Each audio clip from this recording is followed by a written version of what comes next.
Monday afternoon, everybody. This is the Brian Gould Show on 444 Radio. Get this situated here. Hopefully that's a little better. Sounds a little better. We are live here in Sarasota. Nice, warm, muggy Florida weather. Here's what we need to do. Go in, do an intro. I don't mean to cut you off, but get an intro going. We'll throw it right to break, and then when we come back, everything will sound great. I Say that one more time. I said, do your intro, and you can't even hear me on the headphones. No, I did. Okay, I would say, do your intro. Jeez, we had a live remote that I basically did by myself. Do the intro, throw us to break early. I will fix everything, and when we come back, it'll sound great. All right. We are live here in Sarasota, Florida. This is the Brian Gould Show, Sports Edition on 444 Radio.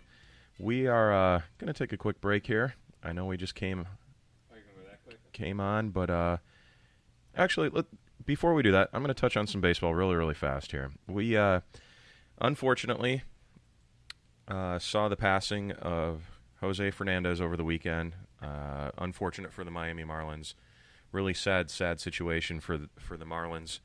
Young pitcher with a lot of potential, and definitely was going to be a Cy Young winner. He was the next. They were comparing him to Doc Gooden coming up through baseball. Sad to see him in that unfortunate, tragic accident. And I guess while we're on the topic, also we lost Arnold Palmer as well. Golf great and legend, referred to as probably one of the greatest golfers of all time. Unfortunately, we lost both, and since June, we've lost three really legendary names. We've lost Muhammad Ali, Gordie Howe, and Arnold Palmer, the greatest, Mr. Hockey, and the King, all three legends, as well as this young kid, Jose Fernandez. Really sad weekend for the sport of baseball and golf. Marlins do get to play tonight. They postponed their game. But coming back over to baseball, pretty much the playoff picture is almost solidified here. Boston clinches in the East. Cleveland's still holding tight in the Central, while Texas is clinched in the West. Toronto and Baltimore is now back into the playoff picture. Tigers went on a 2-game skid, while Baltimore won 3 in a row to get back into the wild card hunt there. Tonight, the Tigers take on Cleveland to start one of their last couple series here, with only about 9 days to go in the season. Over in the National League, all the divisions are clinched. Washington grabbed the East, Chicago in the Central, and the Dodgers clinched in the West. The Mets did win last night against Philly in a football score, more or less, 17-0. San Francisco on a skid themselves. They lost to San Diego 4-3. They're holding down the second wild card spot. St. Louis not out of it yet, only a half game behind. They lost to the Cubs 3-1. So as of right now, if you're a Mets and San Francisco Giants fan, your teams are in. If you're a Toronto and Baltimore fan, your teams are in. Detroit and St. Louis, you've got some work to do to get into the playoff picture. So on that note, let's take a quick break here. We'll come back and we'll talk some MMA news and then jump over to some football. This is the Brian Gould Show, Sports Edition.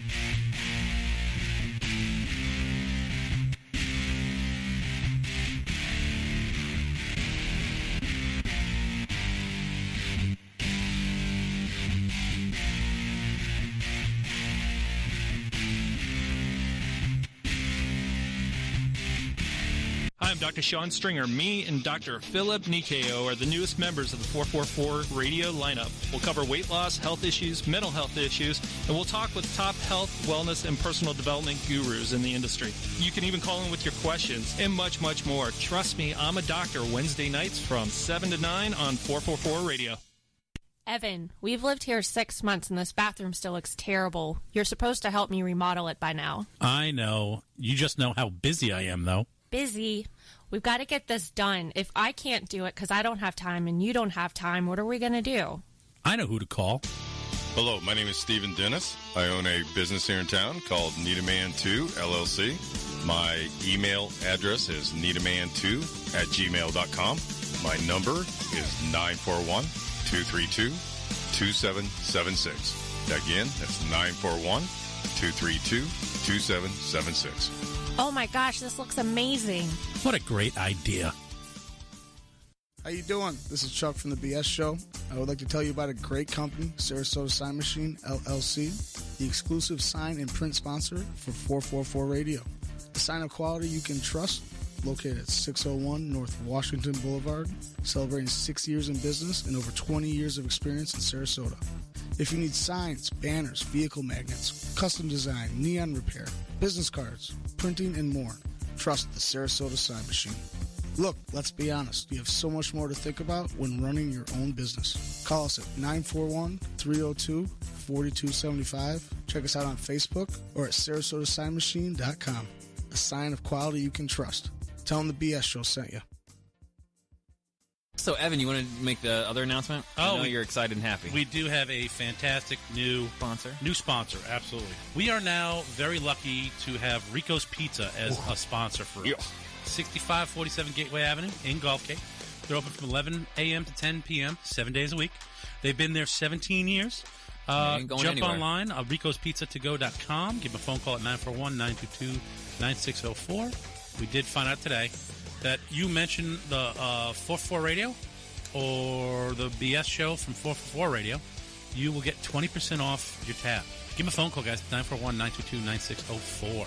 Or ricospizza2go.com. Hello, this is Captain Sherman of Paradise Boat Tours, and if you're looking for a great adventure on our beautiful local waters, then we are the boat tour for you. Check out our website at seadolphins.com.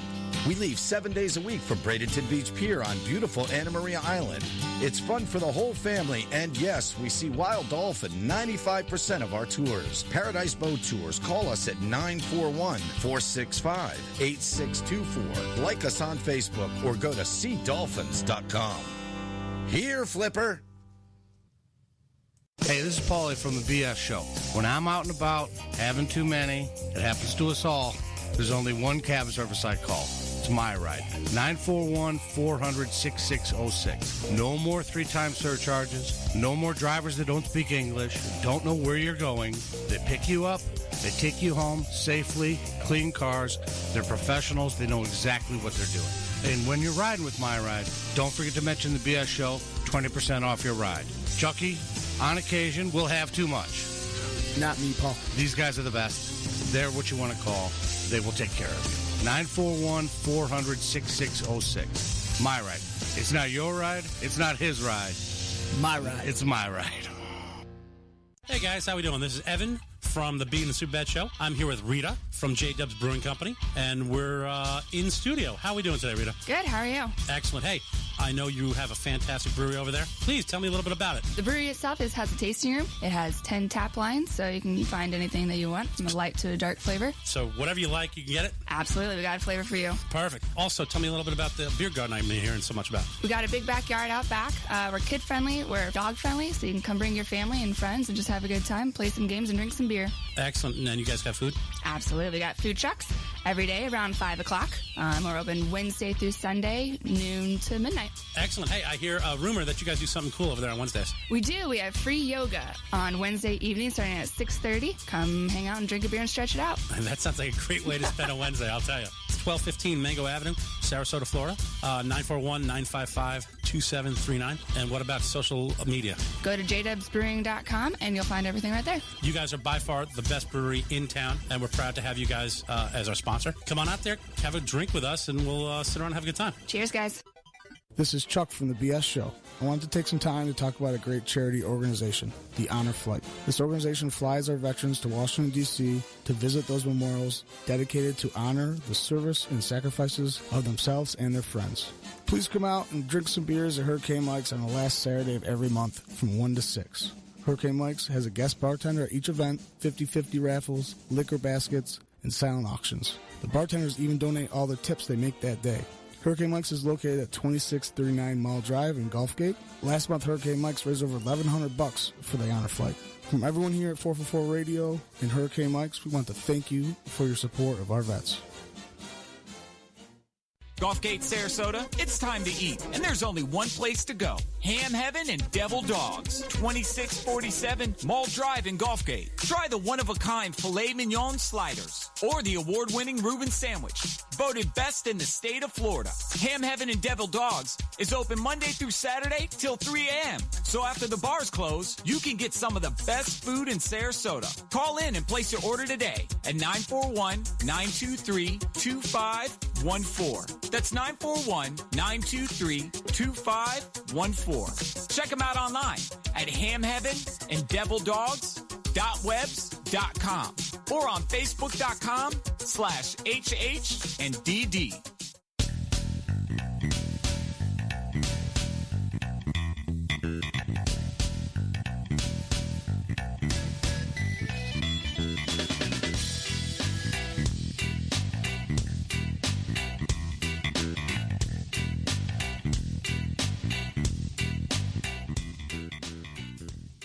Hey guys, we are back. We are live. This is the Brian Gould Show, Sports Edition on 444. Better? A lot better. There we go. On 444 Radio. Feel free to hit up my website, briangouldshow.com. Everything we talk about is live on the Twitter feed as well as my Facebook feed, which you can pull up there at any time. Definitely check it out. Tweet me live during the show at RealBrianGould. I respond to everybody's good stuff, bad stuff, and all of the above. Some good stuff over the weekend. We definitely had a good baseball run this weekend. For you fantasy players there, if you like the daily stuff, definitely check out fandaction.com. You can find a direct link right off my website. Get you hooked up there for you daily fantasy players, as well as football. The site's really cool because I do the first half and second half part of the games, which no one else offers. fandaction.com. Again, go to my website, briangouldshow.com, and you can get a direct link there. Sign up for a free account and start playing today. Some MMA news over the weekend. We had UFC Fight Night Brazil on Fox Sports 1. Got this great groovy music going on here, so bear with us. Some technical difficulties. Eric Spicely defeated Thiago Santos in the first round by submission. Francisco Trinaldo defeated Paul Felder in the third round by knockout. Roy Nelson defeated Antonio Bigfoot Silva in the second round by knockout. That was actually a pretty good fight. I watched this over the weekend, and Nelson held his own. I figured he would. He's got a solid chin. He got rocked a few times and fought right through. Bigfoot, as big as his chin is, it's not as tough as it is big. I did take Roy Nelson to win this fight, which he did. Eric Silva defeated Luan Chagas in the third round by submission. Chris Cyborg in the main event defeated Lena Landsberg in the second round by knockout. I went 4-2 on my picks. Love watching UFC. Love picking the fights. I never bet my picks, though. Maybe I should try that once. You know what? The time that I do, I'm probably going to go like 1 for 5 or 0 for 6, 0 for 5, something. 0 for 1 for. UFC Fight Night Brazil was a success overall. The Brazilians love mixed martial arts. They love the UFC. They love everything about fighting and tumbling and grappling. Anything mixed martial arts, if it's in their area, they definitely love it and love watching it. Can't wait to see for Madison Square Garden to host the next big UFC pay-per-view, actually, which is going to be 205, and that'll be in December. The next UFC Fight Night is going to be Saturday, October 1st. You've got Lineker versus Dotson as your main event on that one. And, you can watch that on Fox Sports 1 as well for free. Ultimate Fighter on Wednesday night. Definitely check that out. Some good stuff going on over there. Rampage Jackson was out and about over the weekend, Jay, and a reporter asked him if he'd take a fight with Brock Lesnar. And I know you're not too big into the MMA stuff, but he says he respects Brock and everything he has accomplished, but he said he'd whoop Brock Lesnar's ass if they got in a fight in the octagon. He said he'd hit him a few times in the face and shake him out. Again? Rampage Jackson. Quentin Rampage Jackson. No, I know who that is. Yeah. I was just saying. There's a 60-pound weight difference between the two, and he's like, yeah, he was successful, and he got really popular in WWE, came over to UFC. Do I think he could beat him? I do think he could beat him. Man. Do I think he would go in and be able to, the way he's saying? No, I'm saying, is it guaranteed? No. Do I think he could beat him? Like, is it possible? It's always possible. But, man. But to dominate him? Quentin, on his heaviest, best physique day, he's 205. So fighting a 265 pissed off Brock Lesnar. Yeah. Dude's going to pick you up by the hips and spike you on your back. No. I don't know. I mean, is it possible? Yes. The experience level, though, Quentin's fought probably 40-50 fights to Brock's 3 professional fights. So, experience-wise, Quentin would probably hang with him. But if it got on the ground, it'd definitely be ground and pound. We got Murdoch that just walked in. Hey, yo. So over the weekend, we had a UFC Fight Pass on Fight Night in Brazil and on Fox Sports 1. I just rattled through the results. Cyborg won. She was in the main event. But Rampage Jackson, a reporter, caught up with Rampage after the game, or after the fights, and asked if he'd ever fight Brock Lesnar. And he's like, yeah, definitely, I'd fight him. And, in a super fight. And he's like, I respect everything Brock's done and he's accomplished, but he says he'd whoop Brock Lesnar's ass. Is it a work? No. It wasn't even about that. Now, he wasn't calling out Brock either. That he clarified that I'm not calling out Brock, but I'll fight anybody. And there's a 60-pound weight difference between the two. Do I see UFC jumping on this and trying to make something out of it? No, definitely not. But he says he'd punch him in the face a few times and he'd shake him up and knock him out. That sounds like Roy Jones when he was fighting Ruiz back 15 years ago. There was a big weight difference. And he did. We watched that fight together. We did. But Roy didn't say it for money. He believed it. Mm-hmm. And a lot can be said for a paycheck. That guy can say, hey, I'll whoop his ass. I'm just saying that I'd whip his ass. That's all. I'm not trying to say it. And he's trying to work an angle for a paycheck. Or is this, dirt between your fingernails, just a grimy dude that believes he can fade? It's that. Is it? To call it what I see it, and that's what I admire. I saw the video, and he's just being him, and it's not UFC him. How about the Mark Calloway? What you showed me years and years ago when Brock was going by. Bingo. And he said, you want to go? Yeah. And, meant it. He was drinking a Coca-Cola, talking to some female, and it was so casual. It was just like any frat party you and I had ever gone to, and he's like, you want to go? We ready to do it? Let's do it. Kind of funny, because Rampage has always been notorious for being the smack talker, trash talker. Yeah. And he, just to say, excuse me, I'd whoop Brock Lesnar's ass. That's just really comical. That's be funny, dude. So, over the weekend, we lost Jose Fernandez, Arnold Palmer. We talked about that just before the break. Now, let me ask you a question, because I was a little spotty on that. What? He crashed in a boat, right? Yeah. And hit rocks? Hit a jetty. Hit it full speed. It flipped miles over. an hour. Why was he in a boat at 3 in? Fishing. He's got a fishing crew called Jay's Crew. But 65 miles an hour? And it's the middle of the... Look, man, it's tragic, first of all. I'm not saying it's... No, I know that you're not. You're not coming from that angle. Because I don't want to come out of my mouth and say, man, what a horrible, thing to do when he's still, has something on his toe. It's not good timing to... There's not good timing. He was out at 3 o'clock in the morning, on a school night. What are you doing? Your team's playing baseball. Didn't you play last night? That was just I didn't understand what was going on. And I have, my family is a Latin family, Latin American. Mm-hmm. My wife is from South America. Ecuador over here, so. Yeah, okay. So we've got part of that world on lock. We'll start throwing darts at the rest of the world a little bit later. But she's like, look, why did this happen? How does this happen? And he's 24 years old. He's Cuban. He's from Cuba. It's not like he's Cuban. Oh, he's Cuban, like tried to get here 4 times, got arrested. Yes. Right. So what does he have? And it's like a poor man's Puig, where, he doesn't have anything. He comes over here. Now he's a rock star. And by the way, that guy was going to win Cy Young's, plural. Mm-hmm. He had the goods. But you have a bunch of cash now. And he's got a baby at home, like not quite a baby, but she's pregnant. She's pregnant with his child. And he's out having a party, going fishing. It's okay, because if you're making $5 million a year and you had nothing 18 months ago, what do you expect? And another sad thing, I've been following this really intensely in all the media outlets.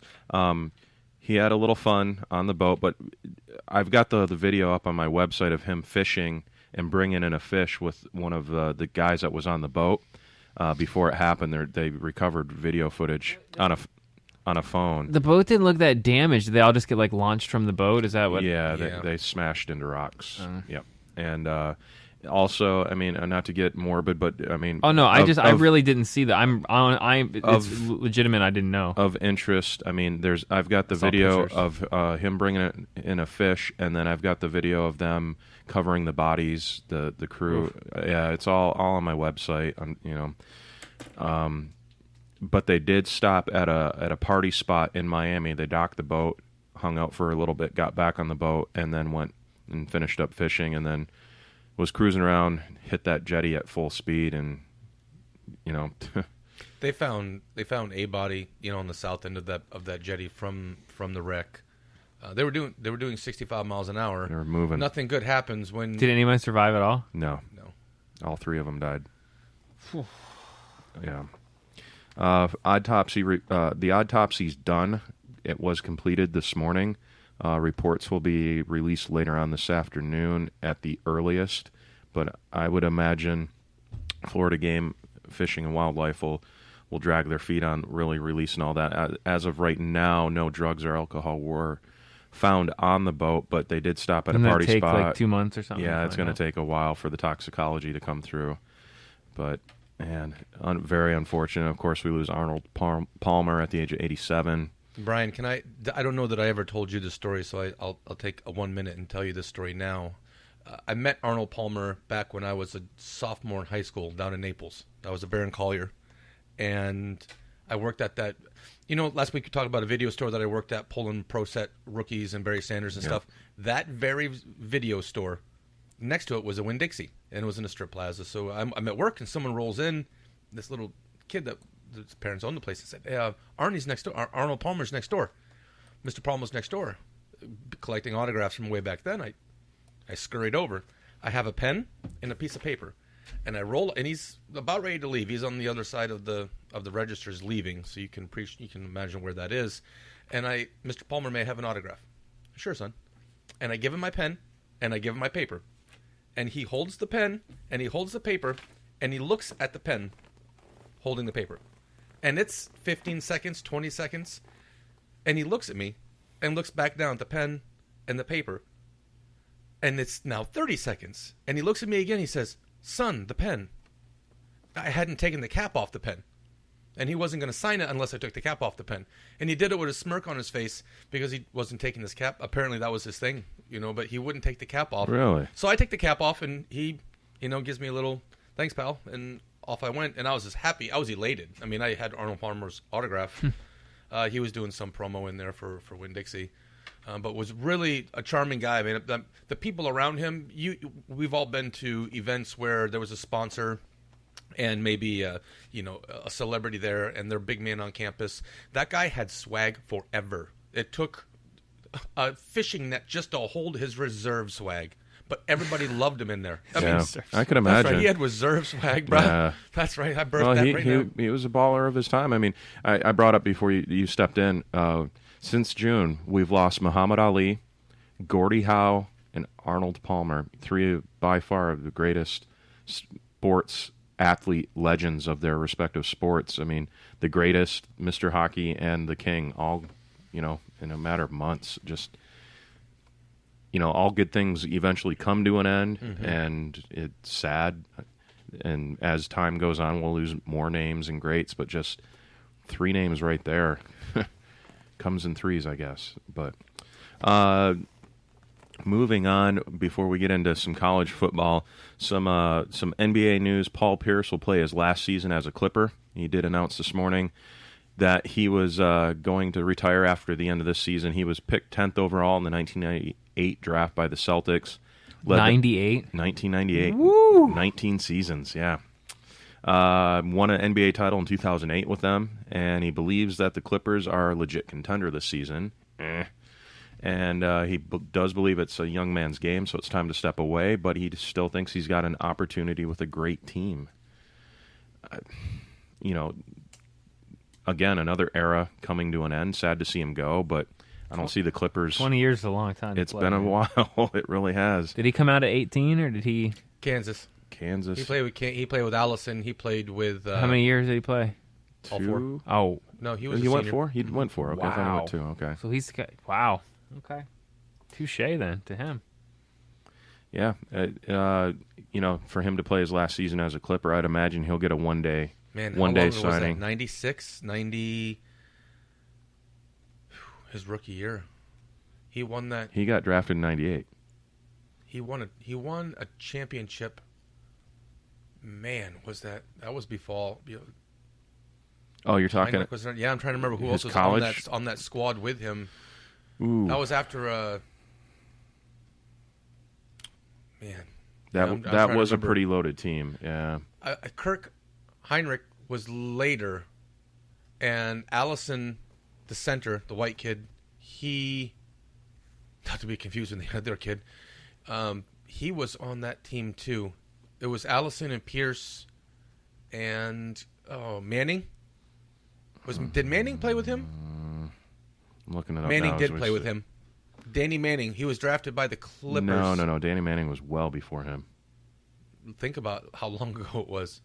Manning was Manning in the 90s? Manning was 90. 90. It was. Yeah. You're right. Yeah. That was 7-8 years before. You had Bradford, Brandstrom. Let's see who else was Allison on that Scott team? Pollard. That's who you're thinking of. Pollard. There you go. Yep, Pollard was his on. Big ears. Yep. B.J. Williams, Jacques Vaughn was another one. Billy Thomas, Ryan Robertson, all those guys. Mm-hmm. Yep. Good old Scott Pollard. Scott Pollard had the goods in college. Yeah, he did. Some guys just went have to the the goods Pistons in and didn't quite pan out. But more NBA news. The good old Pat Riley says Chris Bosh's career is done. And Chris is not seeing it that way. He still wants to play, but as of right now, according to a news conference this morning by Pat Riley, he's saying that his career is done, so as in a Miami Heat player. So Miami's had a really tragic 48 hours, man, between Jose Fernandez and the meltdown that is in as a Miami Heat team. Now they're going to lose the last part of the big three. Brian, did you see what Dwayne Wade said to Bosh, or in regards to Bosh? They're friends. They're friendly. Oh, yeah. Okay, they like each other. Dwayne likes that guy. And he said he implored him to stop and to let it go because he has 5 kids. And I heard him say, "I don't want you to die on the floor." That's what I read in between that. When I say, Brian, look, man, stop wrestling. You've got some kids to think about. Yep. That's letting you know that you're going to be pulled out on a stretcher. Yep. Nothing good's there. And for him to come out of his mouth with that in media, kindly, is begging him, friend, please, man, please walk away. Don't die. Something bad's there. It sucks, man, just as an athlete, and not to want to hang it up, not on your own terms. I know the feeling. Man, it's horrible. It's the worst feeling in the world. Yeah, I mean, it's not to end his livelihood, though. We've talked about this a couple weeks ago. It isn't for his last check. He's not going out fishing off the pier to sell on used ice. No pun intended. No, that isn't what it is, man. He has the resources. He has the means. Look, man, you got a family. Yeah, NBA preseason kicking off pretty soon, and again. Breaking news, Chris Bosh's career, as far as Pat Riley's concerned, is done. So, at least in Miami, he, I don't know if anybody will risk putting him on the court for one season or two. Maybe not, but I wouldn't. No way. Yeah. You don't want to be the guy that stuck him in the lineup that night. It'd be your fault, too. You know how spin would happen? Oh, my God. Baddecision.com. How did you feel about actually signing him? Why would you? Yeah, it would be... It's not what you want to hear as an athlete that you're done. You never, ever do. But remember good old Gilbert Arenas? I do. He just won a settlement. Yeah, he won a lawsuit against Agent 00 against Laura Gavon. Arenas sued his baby mama for libel after she allegedly wrote a nasty email about how he gave her STDs. And then she leaked it to various media outlets to get paid. Oh, and it wasn't true, huh? It was not true. Arenas just got a default Is that judgment. Just got a default judgment in the case in which the judge ordered... he gets all his child support back. He wishes. Show. Govan's got to pay $110,000 for emotional distress. Arenas was looking for 7 figures, but the judge said that there wasn't enough evidence to award that amount. What? And he also took into account that Govan can't pay that type of money because she's that makes limited more financial sense. Limited on financial means. But don't tell me I find enough evidence to charge her $100,000, but not enough for $1 million. Right. That's such a come on. There's a calculator that they used for that, and he came up with it somehow. So Gilbert Arenas has been gone for I don't know how long now. He's been gone for a little while. That's why he needs that Just money. a couple of years. The last time I heard his name, I believe he was involved with a gun and a card game. He played for my Bullets. Well, now my Wizards, but always the Bullets as far as I'm concerned. That's how I get down. Encouraging guns or not. That's what my license plate says. WNBA news: the playoffs continue. The Sky take on the Sparks in Game 1 of their series. Hey, they're still going on, huh? Playoffs? Yep. Round. It's the semifinals, and the Mercury play the Lynx. You can watch those games on WNBA.com. Did you see they set an attendance record? Yes, they did. 111 people. Yes. Strong. Yikes. Nowhere to go but up. WNBA haters. Sometimes they're going to get a need for some parking attendants. Well, all right, let's shift over to some college football. Man, what a weekend for college fans, huh? You two are the death. You don't ever text me again on a Saturday or Sunday ever again. Ever. Oh, man. We'll start with USC and Utah. I actually took USC in this game, if I remember right. Utah wins 31-27. Troy Williams actually had a really good game, threw for 2 touchdowns, 270 yards, 21 for 34. Utah improves to 4-0, 1-0 in the Pac-12, and they moving up in the rankings. Someone had to lose that game. It happened right in the last minute of the game. It really did, and it's sad that it finished the way it did. I really did think USC was going to pull that off. That was entertaining. Penn State goes into the Big House and gets tromped 49-10. Michigan improves to 4-0, 1-0 in the Big Ten. Mr. Gould. Yep. What have we been talking about Michigan? Covering. Covering. For how many weeks in a row? 4 now. And it was 18, and then it got down to 16. Yes, and I'm sir. like, what in the world's going on? Didn't you say they wouldn't cover, though? Yes, no, sir. I ride that horse until it dies. All right. You take the over, and you take Michigan until they prove otherwise. At some point, the number's going to catch up to them, maybe this weekend with Wisconsin. I guess we'll talk about in a minute. I can say I'm wrong once in a while without vomiting.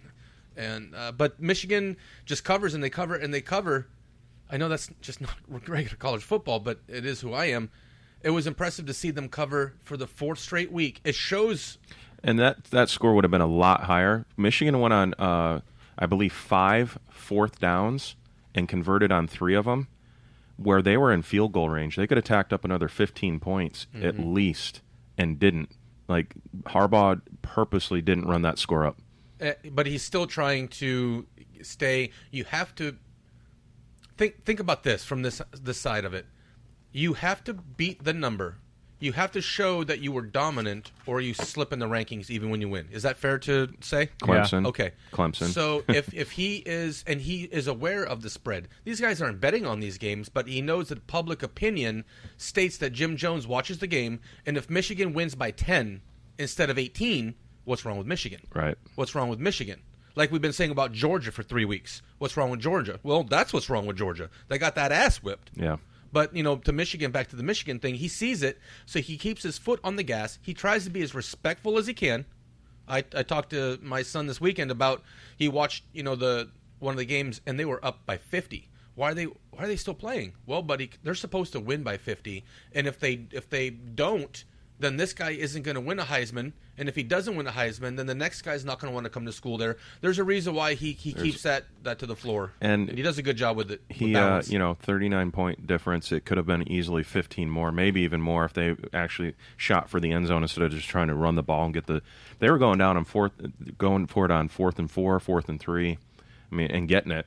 And I mean, next on the schedule is Wisconsin. They're 11-point favorite at home, against Wisconsin. We'll get to that later on. Bama wins 48-0. Talk about taking your foot off the gas there. It's Saban's alma mater, but they were a 44-point favorite, I believe, 40 or 44. It was 44. So, number one team in the nation stays undefeated, 4-0. You don't think that he could have opened that up a little bit? You know what? I bet he wanted to if it wasn't Kent school. State. Yeah, exactly. His alma mater. He's like, look, I'm gonna beat you just by enough, so. That could have easily been 100-0. Louisville defeats Marshall 59-28. Lamar Jackson 5 touchdowns. That's 22 for the year now, I believe. Louisville is a game of interest. Jeez. I believed in Louisville's offense. There was 1 week where I didn't think they were going to win. It was last week, and they showed me that I was wrong. The other 2 weeks, I was on the right side of that. No, he scored 7. Yes. He threw for 5, ran for 2. Jeez. The guy's over 20 touchdowns. Whew. And this last week, he's playing Marshall. They went on the road. I think that game was in Marshall. In Marshall, yep. And, the question that we all talked about before that game was, man, can Marshall score any points? Louisville, at the end of quarter one, okay, put this in perspective. At the big number 70 was the over-under. Oh, that's too much. Remember Evan saying, no, wait, 70 points is crazy. Ended at 87. And I said there'd be 50 points at halftime. At the end of the first quarter, it was 7-0. That's 63 points. That's 3 touchdowns and change every quarter from there out to cover the number. They hung 85 points out there between the two teams. That's 15 points. That's 2 touchdowns heavier than what the big number was, and they cut off a quarter of football to do it. That's sick. Marshall scored 28 points. A little bit was in cleanup time. They had some offense. Louisville showed not only are we great on offense, but we have the goods on defense. I didn't believe their defense. I didn't think it was a Houston defense yet. That Louisville. It's a team to be reckoned with. It really is. Ask me if Louisville beats Ohio State now. Now this week. Yeah. You asked me last week. Ask me this week. My answer is different. We'll do our top 8 here momentarily when we get at the end of the scores. They showed me. I'm impressed. Houston dominates Texas State 64-3. No contest there. Stanford squeaks out a win over UCLA 22-13. I had UCLA in that. Stanford improves to 3-0. Did you play the game? Did you have any money on the Stanford UCLA game? No, I had all my money on a different game, and we'll get to that one. 20 seconds. Stanford is a 4-point favorite, and they're up by 3. UCLA has the ball on their own 20 with 15 seconds to go. They're trying to make something happen.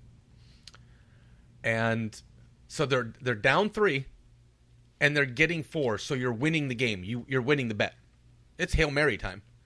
Snaps back a hike, takes a 5-step drop. Homeboy goes around the back end and dump trucks him. The ball comes loose with no time remaining. A lineman picks it up and runs it in to cover the number. Vicious murder. How in the world does that happen? To get beat with no time left in the fourth quarter of a game that you're winning when the guy can just fall down is the worst way in the world to lose a game. What a man! I didn't have UCLA. I had Stanford, to be honest, with the money line. But man, it makes me sick just thinking about it. And I had no play in it. Bad beat. Just jotting some notes down here. That is a bad beat. We saw Wisconsin go into East Lansing and destroy Michigan State. Uncanny and not likely to see or rare to see. Wisconsin wins 30-6. Tyler O'Connor threw 3 interceptions in that game. That was the difference. Gave it away a little bit, but Wisconsin's defense was there. Man, they smothered Tyler the whole game and caused him to make plays and decisions that he didn't want to make. And that's a huge upset on a couple different levels. I mean, obviously for the rankings, it's a morale upset for Michigan State, and it's a Big Ten upset because Michigan State, Michigan, Ohio State are the 3 talked about in their division that it's supposed to be decided amongst. An early Big Ten loss and literally the first Big Ten matchup for the Spartans, and they lose right now. That's not a good spot where you want to be. if you're talked about as one of the quote-unquote big three, next you've got, you're at Indiana, so now you're playing catch-up for the rest of the season. Look at these. Follow the breadcrumbs with this, Gould. You have Wisconsin that just beat Michigan State. An upset. Yes. Wisconsin started a new quarterback this last weekend. They made a change at quarterback. Their defense played well, but Michigan State was beat. Michigan State shocked the world a week ago when they beat Notre Dame, right? At Notre Dame. Big deal. Yeah. It was a big deal. Notre Dame lost to Texas week 1. Mm-hmm. Big deal.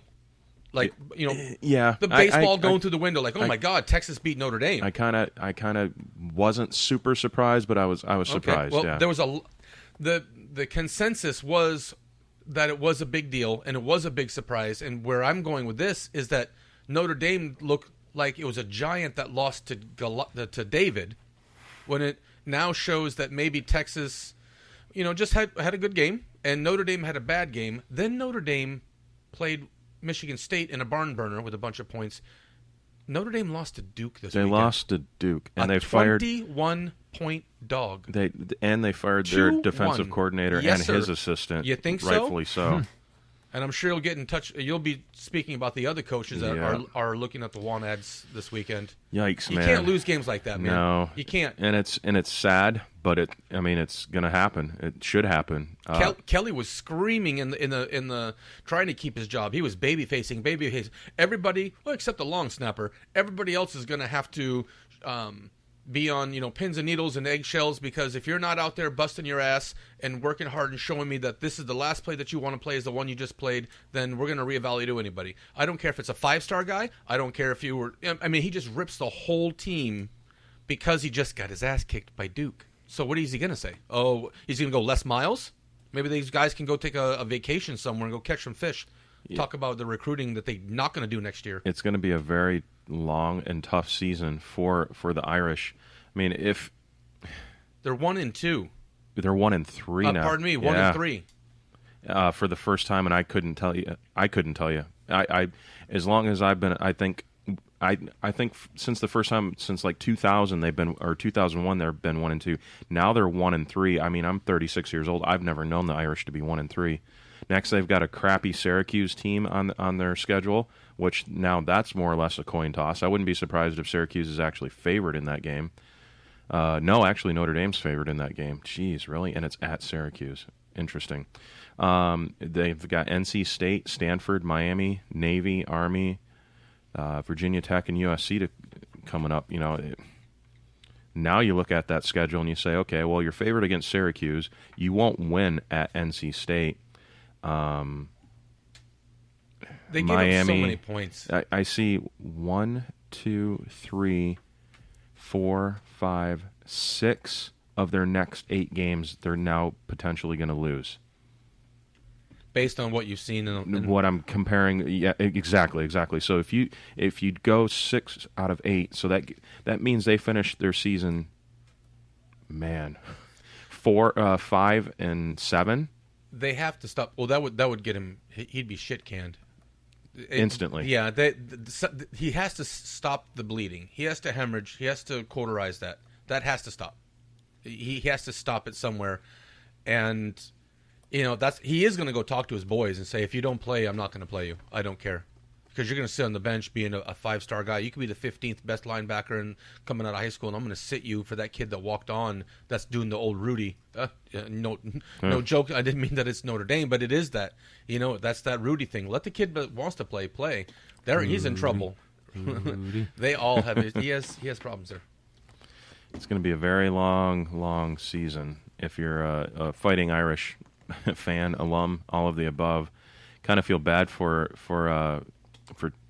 anybody that's playing on that school, because you came in with a lot of high hopes, and and sayonara to all of it. High hopes. Washington, the Huskies pull off a close game, 35-28 against an Arizona team that I have Rodriguez all hype and hoopla coach, but he hangs with Washington. Mm-hmm. Washington remains undefeated as well, but That game was 14-14 at halftime. It was. With the score happening just as the gun was going off in the first half. The defense is real. Arizona hung in there. It's it's just a Pac-12 game, and Rodriguez is doing a fair job there. I know that he's your old coach, so it's get him the hell away from me. With that being said, he's doing okay. In Arizona, the second half, Arizona's losing by a touchdown. It was 28-21 with a couple minutes to go, and they scored a few touchdowns. I had the over in that game, so I have some information that I wasn't going to win that game. It was 2 o'clock in the morning. I mean, it was 1:30. I went to bed. That game was still going on. They scored 2 touchdowns in the last 5 minutes to push that over 58. If again, I just one of those things where Rich Rod, I was waiting for a complete breakdown against a Washington team that's quietly snuck into the top 10 and has held their position in the top 10. Really didn't give them a fighting chance in this game, but they were at home and they hung in there and only lost by a touchdown, but at one point looked like that they could have actually had the game won. Arkansas loses to Texas A&M. I actually took Arkansas in that game. I thought they'd actually pull that one off. They lose 45-24. Yeah, that was unfortunate with my pick on that one. I didn't do so hot this weekend overall. I was actually under 500 for the first time in I don't know how long. Well, for you and I and our value meals that we eat after successful weekends, I was +3 on Saturday for those games against the. That's not like total units. That's like a game won or lost. You'll see a lot of those handicappers. I'm up 45 units this weekend. That's 3 games at 15. Units each game. I don't do that unit. That's that nonsense. Last week it was 9-1, and this week I netted 3. I was 15-12. I had a lot of games going on Saturday, man. There was tons to pick from. I can't exactly say that I was too happy with my. Well, they're not going to be. They're not going to be Christmas, are they? No, definitely not. The Georgia Ole Miss game definitely didn't go my way. I had Georgia in that one, and Ole Miss shows up and whips them. And I don't know what happened with Georgia. The inevitable happened. You can't. If it quacks like a duck and waddles like a duck, it's a duck. And Georgia, we spoke about that again last week about how they've ducked the guillotine of reality for 3 weeks, and that was coming to a quick end this weekend, and that's what happened. Well, Georgia, they were exposed. Gets beat. 3 and Chubbs is out. My boy, the running back for Georgia. Really? Yeah, he got hurt. I didn't see that. So not only did they lose the game, but they lost the poor man's Gurley, and I don't know how long, but it's going to be tough sledding from there. It's going to be a long season there. Florida State goes into South Florida and crushes them 55-35. When I watched this game. This is the first one on. South Florida goes up right away, 14-0, and I was like, oh my gosh, this is Ole Miss all over again for these guys. And then 28 points in the first quarter. It's 28-14 in the first quarter, I remember. And I'm thinking, okay, well, South Florida just needs to buckle down and get it back. And they don't. They give up more points in the second. Then the second half, then they come out and they score. They get a touchdown right away. And I'm like, okay, here we go. Momentum change. South Florida's back in it. And no, they just couldn't find it. Couldn't find a way to claw it back. Creatures of habit. I believe that if you did it once, you could do it again. If you do it twice, you're going to be able to do it 3 times. The Dalvin Cook had 200 and at the middle of the third quarter, I watched the game as well. We had friends there that you and I do that went to that game, and I was getting some great pictures right from the corner of the end zone. The Dalvin had as many yards through the first 2.5 quarters as he had collectively in the first 3 games. He's a Heisman contender. Now, he had a rough game last week with 60-something yards. He had 1 yard more on Saturday than he did last year when he ran against USF. 266 and 267. Is that crazy? 1 yard disparity? You get 1 yard. So there's a 1 yard difference between last year's success and this year's success. The guy runs against USF real well. There's something about it. Last year they made excuses that USF's linebacker was suspended. One was hurt, and they were running a third-string linebacker out there, and that's why that they couldn't tackle him. Man, he'd love to play him some USF every week. Every week, yep. 2 touchdowns for him. He looked really, really good. Baylor wins at home against Oklahoma State, 35-24. No shocker there. LSU loses to Auburn, 18-13. I did have Auburn in that pick, and Les Miles gets canned.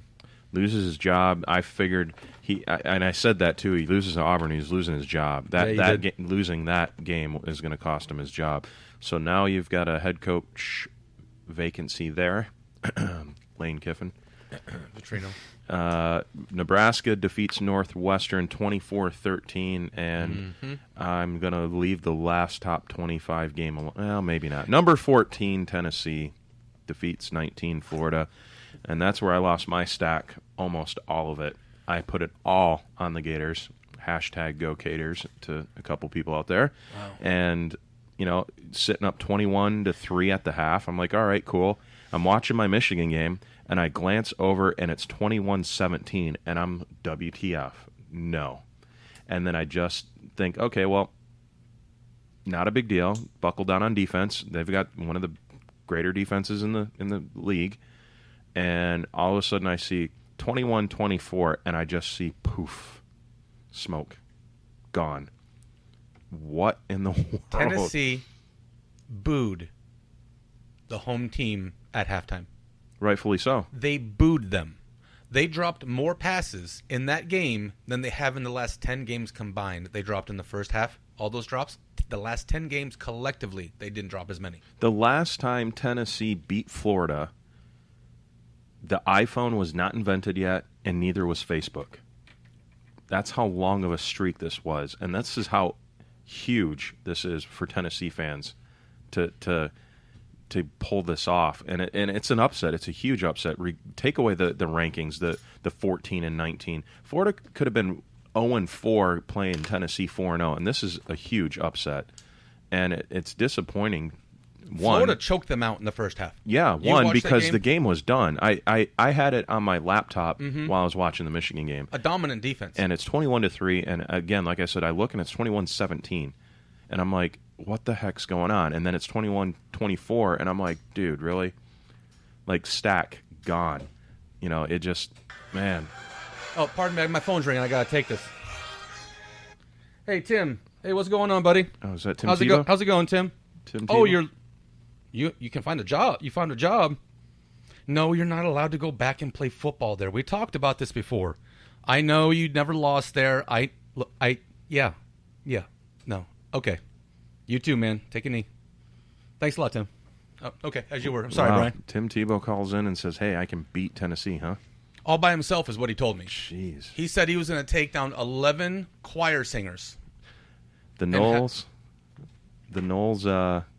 and the Gators both get beat. What's the last time we saw that happen in the same weekend? Last year, the Noles, Florida, and Miami lost all in the same weekend. Yeah, so it's been a season. But that doesn't happen very often. Well, with that being said, it's almost in successive years. Let's scrape through the top 25, and then I want to do our fantasy top 8 playoff real fast here.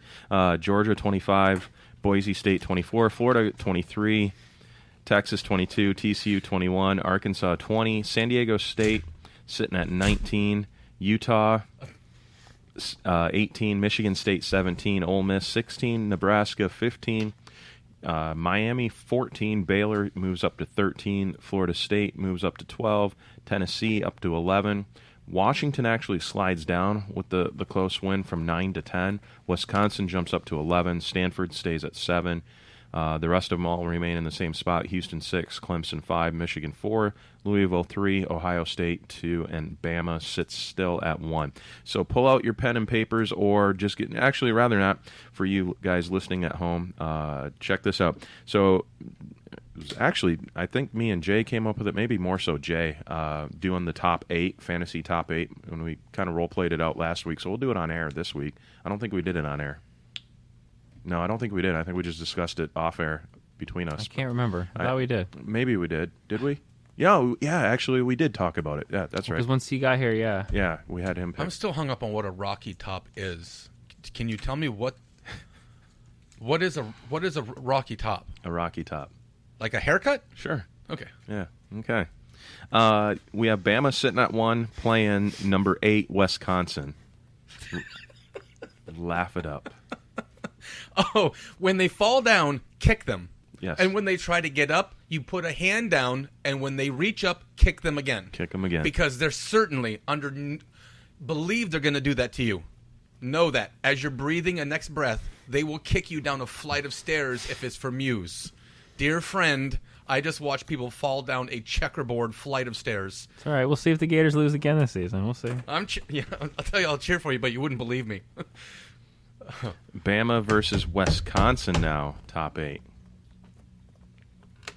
Bama and who? Wisconsin. First round. We're doing a fantasy Bama. top. Whoa. I don't know.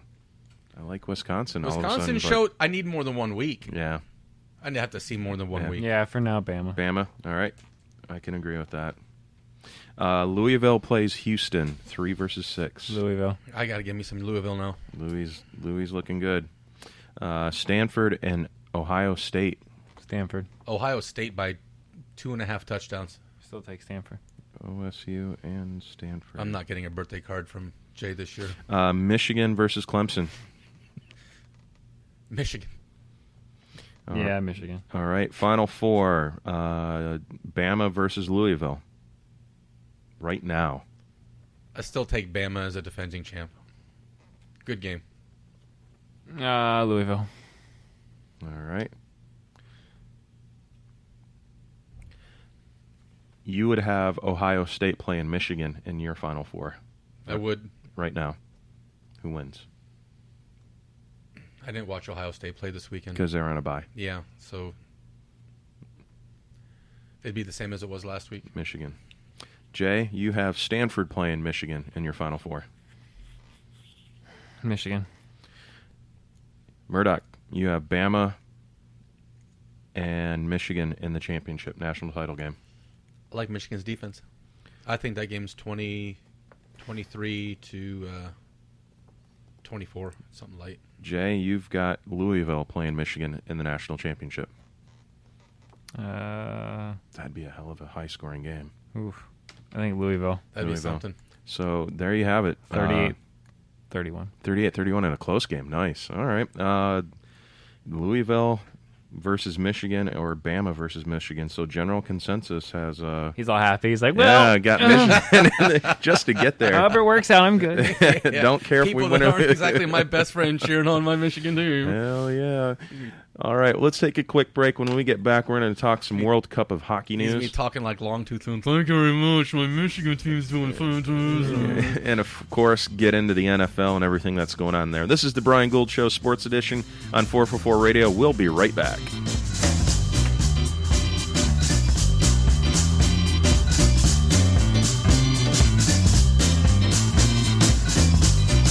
I'm Dr. Sean Stringer. Me and Dr. Philip Nikeo are the newest members of the 444 radio lineup. We'll cover weight loss, health issues, mental health issues, and we'll talk with top health, wellness, and personal development gurus in the industry.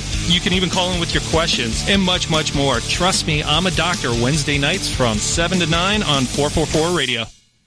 Evan, we've lived here 6 months and this bathroom still looks terrible. You're supposed to help me remodel it by now. I know. You just know how busy I am, though. Busy. We've got to get this done. If I can't do it because I don't have time and you don't have time, what are we going to do? I know who to call. Hello, my name is Stephen Dennis. I own a business here in town called Needaman2 LLC. My email address is needaman2@gmail.com.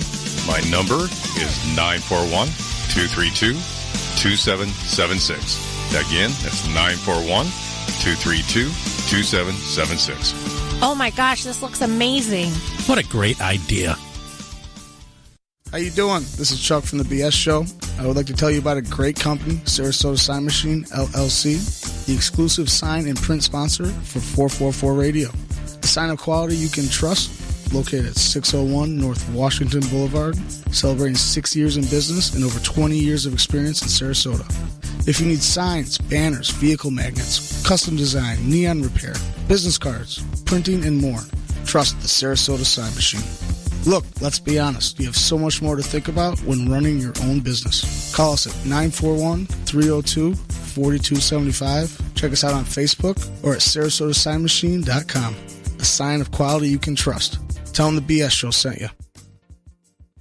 So, Evan, you want to make the other announcement? I know you're excited and happy. We do have a fantastic new sponsor, absolutely. We are now very lucky to have Rico's Pizza as a sponsor for us. 6547 Gateway Avenue in Gulfgate. They're open from 11 a.m. to 10 p.m., 7 days a week. They've been there 17 years. Jump online, ricospizza2go.com. Give them a phone call at 941-922-9604. We did find out today that you mentioned the 444 Radio or the BS show from 444 Radio. You will get 20% off your tab. Give them a phone call, guys, 941-922-9604 or ricospizza2go.com. Hello, this is Captain Sherman of Paradise Boat Tours, and if you're looking for a great adventure on our beautiful local waters, then we are the boat tour for you. Check out our website at seadolphins.com. We leave 7 days a week from Bradenton Beach Pier on beautiful Anna Maria Island. It's fun for the whole family, and yes, we see wild dolphin 95% of our tours. Paradise Boat Tours. Call us at 941-465-8624. Like us on Facebook or go to seadolphins.com. Here, Flipper. Hey, this is Paulie from the BS Show. When I'm out and about, having too many, it happens to us all, there's only one cab service I call. It's my ride. 941-400-6606. No more 3-time surcharges. No more drivers that don't speak English, don't know where you're going. They pick you up. They take you home safely, clean cars. They're professionals. They know exactly what they're doing. And when you're riding with My Ride, don't forget to mention the BS Show, 20% off your ride. Chucky, on occasion, will have too much. Not me, Paul. These guys are the best. They're what you want to call. They will take care of you. 941-400-6606. My Ride. It's not your ride. It's not his ride. My ride. It's my ride. Hey, guys. How we doing? This is Evan from the Bee and the Soup Bed Show. I'm here with Rita from J-Dub's Brewing Company, and we're in studio. How are we doing today, Rita? Good. How are you? Excellent. Hey, I know you have a fantastic brewery over there. Please tell me a little bit about it. The brewery itself has a tasting room. It has 10 tap lines, so you can find anything that you want, from a light to a dark flavor. So whatever you like, you can get it? Absolutely. We got a flavor for you. Perfect. Also, tell me a little bit about the beer garden I've been hearing so much about. We got a big backyard out back.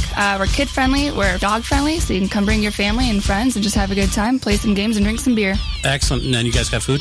Absolutely. We got food trucks every day around 5 o'clock. We're open Wednesday through Sunday, noon to midnight. Excellent. Hey, I hear a rumor that you guys do something cool over there on Wednesdays. We do. We have free yoga on Wednesday evening starting at 6:30. Come hang out and drink a beer and stretch it out. That sounds like a great way to spend a Wednesday, I'll tell you. It's 1215 Mango Avenue, Sarasota, Florida. 941-955-2739. And what about social media? Go to jdubsbrewing.com and you'll find everything right there. You guys are by far the best brewery in town, and we're proud to have you guys as our sponsor. Come on out there, have a drink with us, and we'll sit around and have a good time. Cheers, guys. This is Chuck from the BS Show. I wanted to take some time to talk about a great charity organization, the Honor Flight. This organization flies our veterans to Washington, D.C. to visit those memorials dedicated to honor the service and sacrifices of themselves and their friends. Please come out and drink some beers at Hurricane Mike's on the last Saturday of every month from 1 to 6. Hurricane Mike's has a guest bartender at each event, 50-50 raffles, liquor baskets, and silent auctions. The bartenders even donate all the tips they make that day.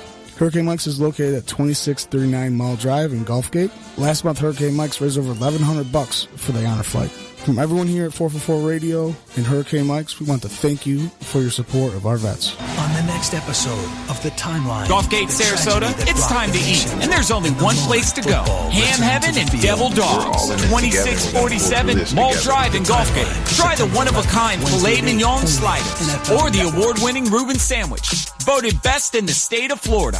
Ham Heaven and Devil Dogs is open Monday through Saturday till 3 a.m. So after the bars close, you can get some of the best food in Sarasota. Call in and place your order today at 941-923-2514. That's 941-923-2514. Check them out online at hamheavenanddevildogs.webs.com. or on Facebook.com/HH&DD.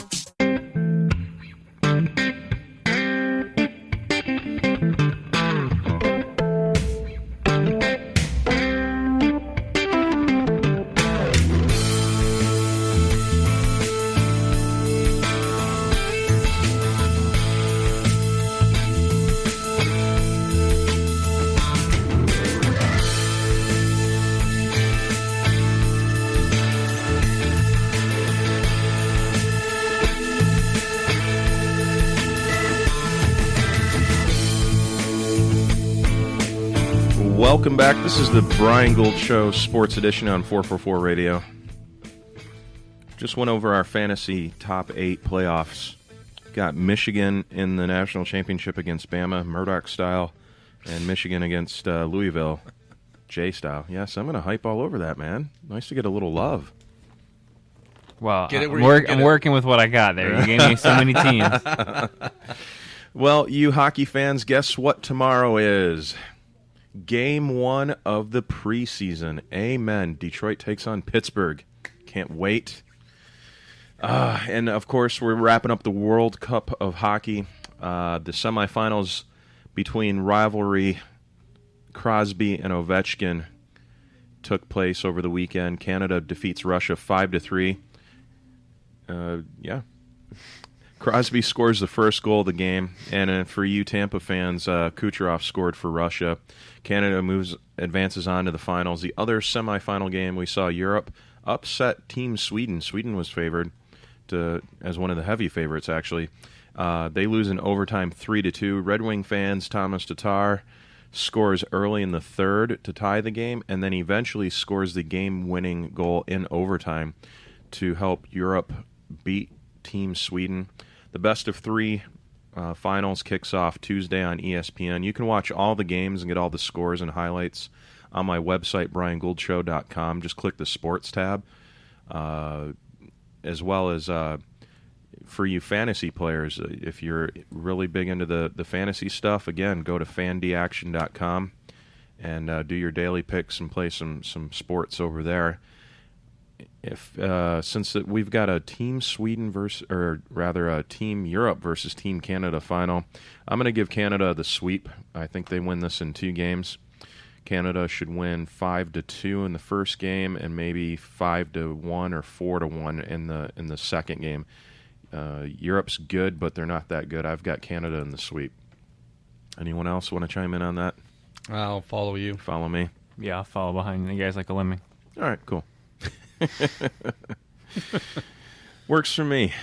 So football, some pro football, the National Football League. We had some good games. To go with our picks, Murdoch, we all picked on air last week. Joe almost pulled off the Cleveland upset. Jeez, he sure did, man. He almost pulled that off. I would have held steady to my word and never let him back in the studio. Before we get into the scores, Joe went 5-9. Murdoch, you went 7-7. Jay led the way, 9-5. Evan at 8-6, and I went 6-8 before the Monday night game, and that does not include the Thursday nighter as well. Again, I had a really bad weekend with my picks overall. I stunk it up badly. And by the way, I want to say, haha, I picked Minnesota to beat. Me too. Yeah, me and you were on that. It was me and you, and then we got laughed at, I think. Yeah, you did. Yeah, I did. Yeah. Minnesota's defense, for real, man.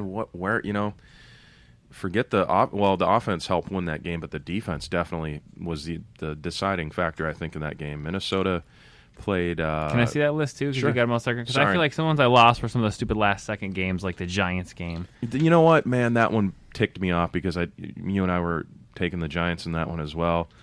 We did lose that one and shouldn't have. Redskins. Yeah, tell me about would have been, could have been, should have been. I got beat on a last-second Hail Mary touchdown to Mike Evans over the weekend. We hear about that nonsense. Yeah, Close your eyes, throw it up, old Eli Manning style, just have it caught.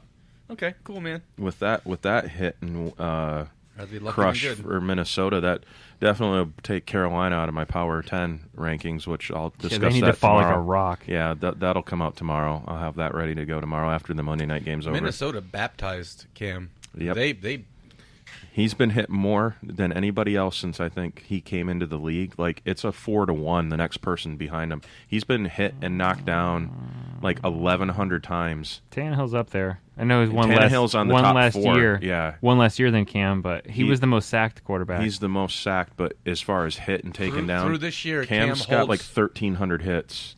I'll look up the list here. Yeah. He had 8. They sacked him 8 times yesterday. I mean, that's 8 sacks. I believe they sacked him 8 times yesterday. That's not even counting the first game where he was Captain Grasstein. I mean, he's on his back more than an adult film star. It's really sad because he got sacked 8 times. He's knocked down. He's been knocked down more than anybody. I want to say it's like 13. It's ridiculous. It's like 1,300 or 1,100. I think it's just for his career, or he's been in the league since when? 2011. 2011. Yeah. So it's a stupid number. Maybe it's not that high. Maybe it's more like 9. It's ridiculous how many times he's been knocked down. But the next closest person was like 300 or 400 hits less than him. It was almost a third. So Minnesota defeats Carolina 22-10. We'll jump right into the scores here. Any real big surprises? I guess not really. I mean, we saw the Thursday night game. The Patriots defeated the Texans. Green Bay wins at home against the Lions barely, 34-27. And for you Lions fans, I mean, it was a tough game to lose, but we are now 5-1 against the spread going into last season. And to have the Packers be a 10-point favorite, and we only lost by 7. Wow, they went up to 10 points? It went up to 10 points. Holy it was stupid. Cow. Yeah. I got that at 6.5, thank God. Yeah, it got up to 10, and it was stupid. Public opinion. I made that play Saturday night. I believe you said Aaron Rodgers was past his prime on air. I heard him say something about F.U. Murdoch when he was hucking balls to Jordy. That's okay. I thought about that. Here's my Reader's Digest version about what I took away from the weekend. Philadelphia is who? Jeez, is a fair holy crap fair contestant for the NFC. They have a real team, and Wentz isn't just he's learning on the job, and he's not scared. He's not scared of it while he's learning. Not scared. He done not scared. He ain't scared. And Carson looks good, and that defense looks good. That defense had the number 1 pass defense, and I said, man, Pittsburgh's going to go in there and handle some business and teach this kid a lesson. And Dick LeBeau, he doesn't play with those rookie kids. Philly's defense sacked Pittsburgh's offense. I mean, it was just annihilation. They taxed them. And once again, Wentz wins, and now he's 3-0 as a starter and has yet to throw an interception. You watch how decisive he was. I had a chance to watch part of that game, and he was making cuts and adjustments while he's running. He wasn't doing just what he was taught to do, and I'll learn as I go. He was, man, I got to make this. I have to hit this gap, and here comes the linebacker. Let me readjust, thinking about who he thinks about it. Yeah. While he's going, and that's what I took away. 301 yards in the air. I mean, he just the kid's playing great, and you ride that out as long as you can. And I know you don't like it, but he's due for. Minnesota, and it's going to happen. Minnesota also showed me that they're a contender. Bradford, I mean, you and I, we bet. I was betting Stafford. I was betting Bradford to win the Heisman back years and years ago. I like the guy, and man, I just didn't see this. No. I didn't see this. Mm-mm. That defense is the real deal. Well, they're gonna get a real taste and test. I mean, Pittsburgh was a good test and taste for them. Their next game is at Detroit, and Detroit's no god by any means, but I think Detroit, they're they're at Detroit, then they're at the Redskins, and one of those two teams, if not both, is gonna ground that kid and make him human. There's some imposters. Hands off your keyboards. How many wins has the Baltimore Ravens competition won all year? 3 weeks. They're what, 2-1? Baltimore is 3-0. 3-0. Yeah. Okay. Now their competition, who they've played this year. Mm-hmm. Do you know what they collectively are as a record?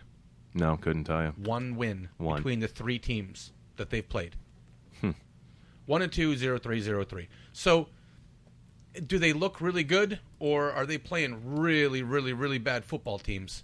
Well, Pittsburgh's not a bad football team, but I mean they're not. Yeah. But I mean, 3-0 looks sexy. That's what I mean. Is that 3-0 looks sexy, and I don't know how sexy they really are. I think that's just the last girl in the bar that kind of sexy.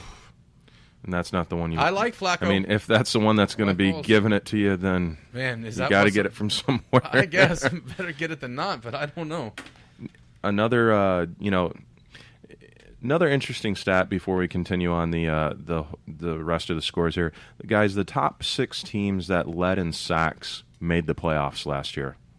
The team with the most sacks was Denver, and Denver, of course, won the Super Bowl.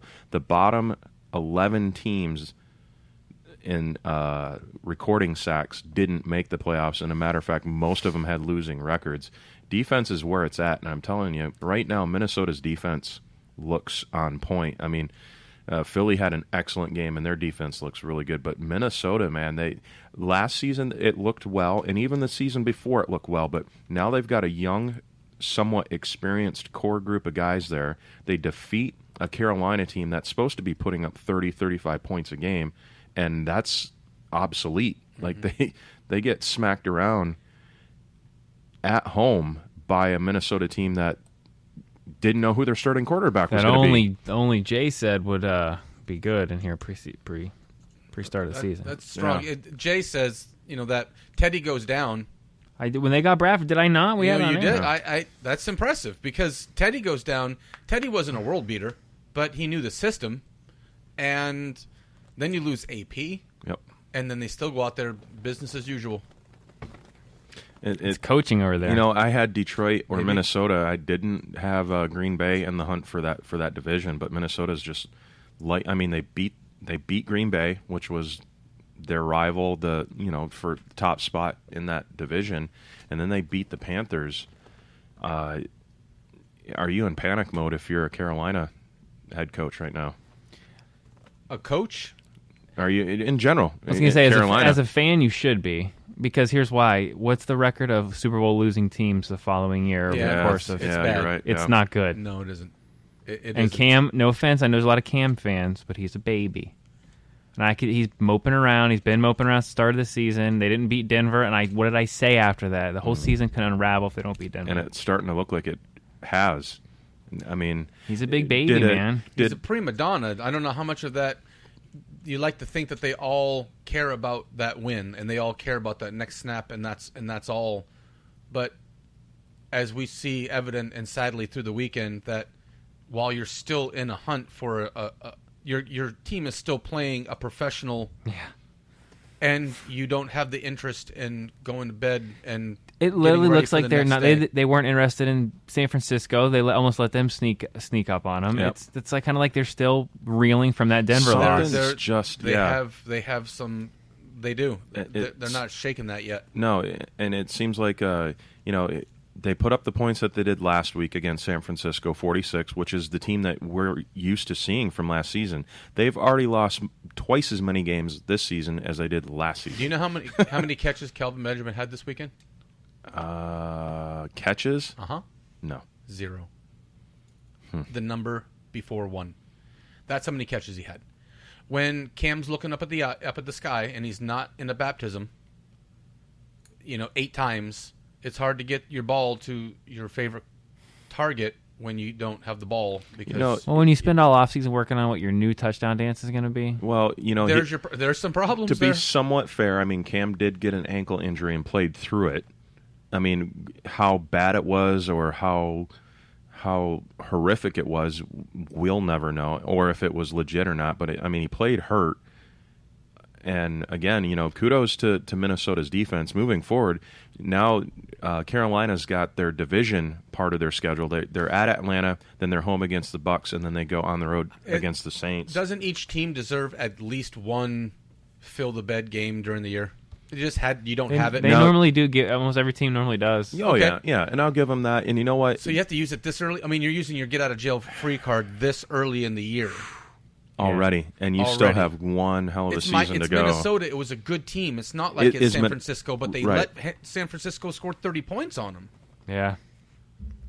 Give me the next. What's their next 3? They're at Atlanta. Mm-hmm. They're home against the Bucs, and then they're on the road against New Orleans, and then they're... See, it depends on which Atlanta and Tampa Bay teams show up, because that could go ugly for them in a hurry. Tonight, whatever Atlanta team we see tonight, I think they're in division focus mode because they're playing the Saints, obviously. I still think the Saints will win tonight. Saints will win. Jonathan Stewart made a difference yesterday, being out.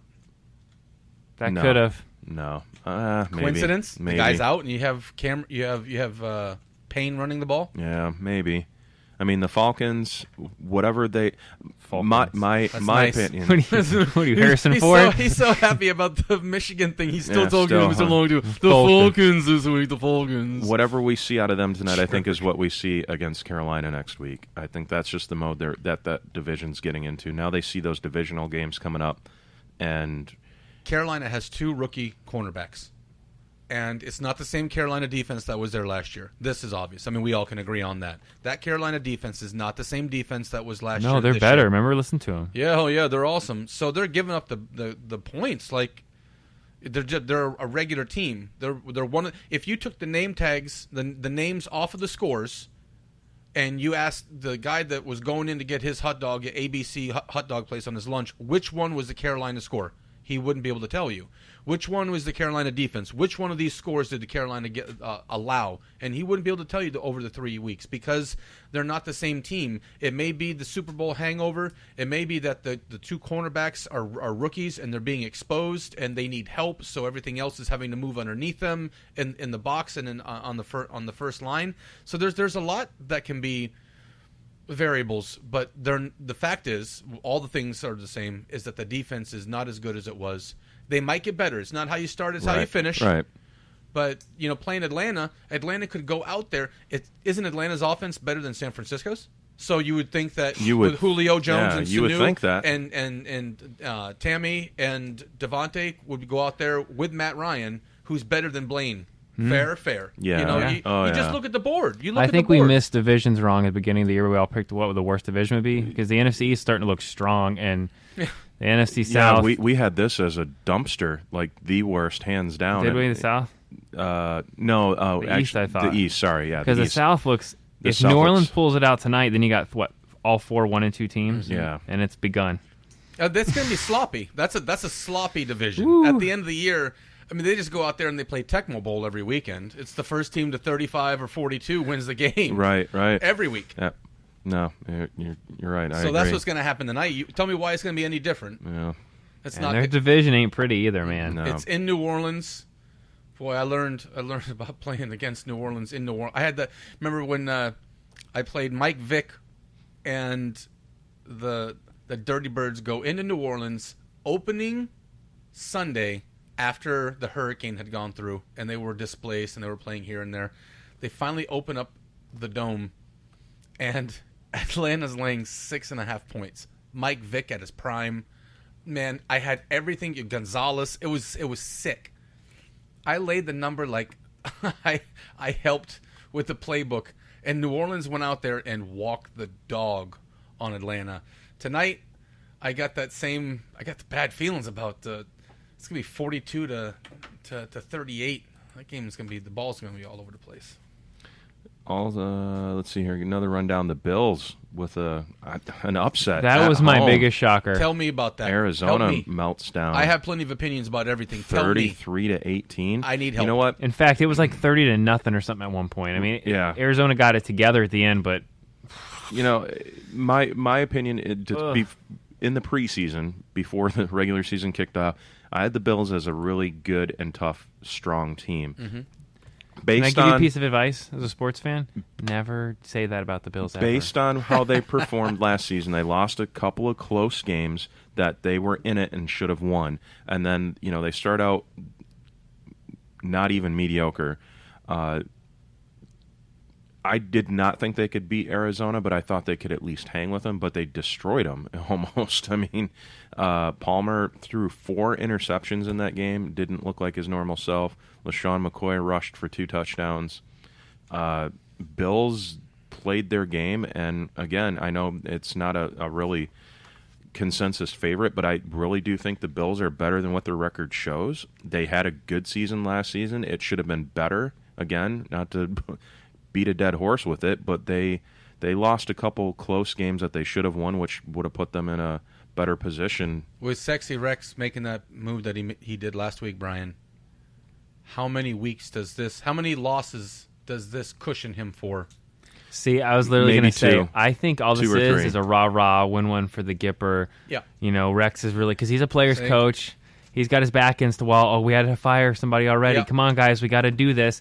I could see a week or two of everything's great, and then the holes are there, man. Yeah, well, their next game, they're at New England, so they needed this win. Bum, bum, bum, bum. And then they lose the game they're supposed to lose against the guy who's coming back. Jesus, have mercy on Buffalo. But they lose that game. Do they got New England this week? Yeah. So no Brady yet. No Brady yet. It won't matter. Oh, next week. It's not this week. It's next week. Or this one. Coming up. So they get Edelman or Tim Tebow. Somebody. Yeah. I feel bad for Cleveland when Brady gets back. Well, it's going to be on.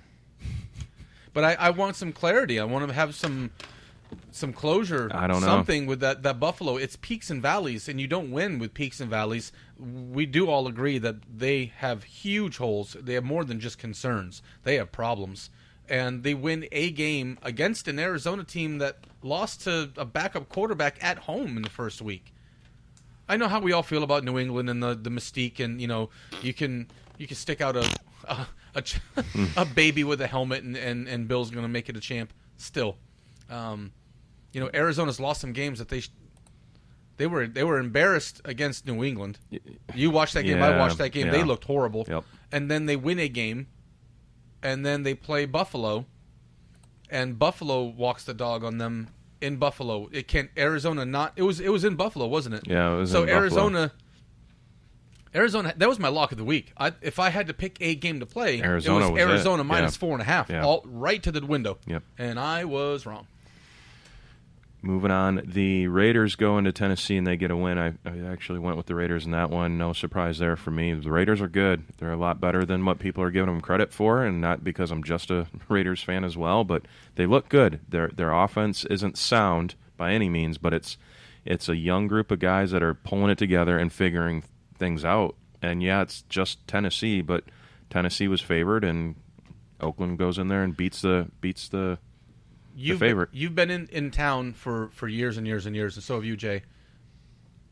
You remember when Winston was drafted, pre-draft, the talk between Mariota and Winston. Yep. Which guy was the guy? Which guy was the guy? And Mariota played in a different, he was flashier. Offense. He was flashier, sexier, and he seemed to have his nose clean. He was quiet. He was going to be first game last season as a rookie. Had 3 touchdowns or something? Against us. 4 in the first half. It was half. against Tampa. It was against Tampa, and it was 4. Yes, you're right. Exactly. I think it was 4 in the first quarter. It was something stupid like that. Yeah, and he had 4. Everybody ran to the hills screaming, "Jameis is a bust," and we should have picked Marcus. Mm-hmm. Because no one. You just don't know. You don't know. A year and a half later. Well, it's not quite a year and a half. A season later. The Jameis looks on the uptick. He has the team's leadership. I mean, the team. I'm a Florida guy, but I'll tell you, man, he's got the team. He's got the team. He has their jerseys. If you don't like it, get off my bus. Yeah, that's him. That's his attitude right now. Mariota's a mess, bro. I think there's Mike Mularkey. I said that that coaching situation there, is right, just, and I think that's part of it. And the other part of it is he does not have a receiving core. Because looking at this, hold on, time out. What? When DeMarco Murray catches more than any other receiver on your team, there's something wrong there. 5 receptions. The next closest receiver had 3. Okay, and these guys. It's the system by the coaches that people don't making it work. And then when your receivers, he was in Orlando. He was in Oregon, where he got to throw the ball 60 yards down the field every play to guys that were just ball up in the air. Right, I'll and catch then it. he had James and Barner and the guys that ran 4.2s out of the running back that were scat backs he could get to.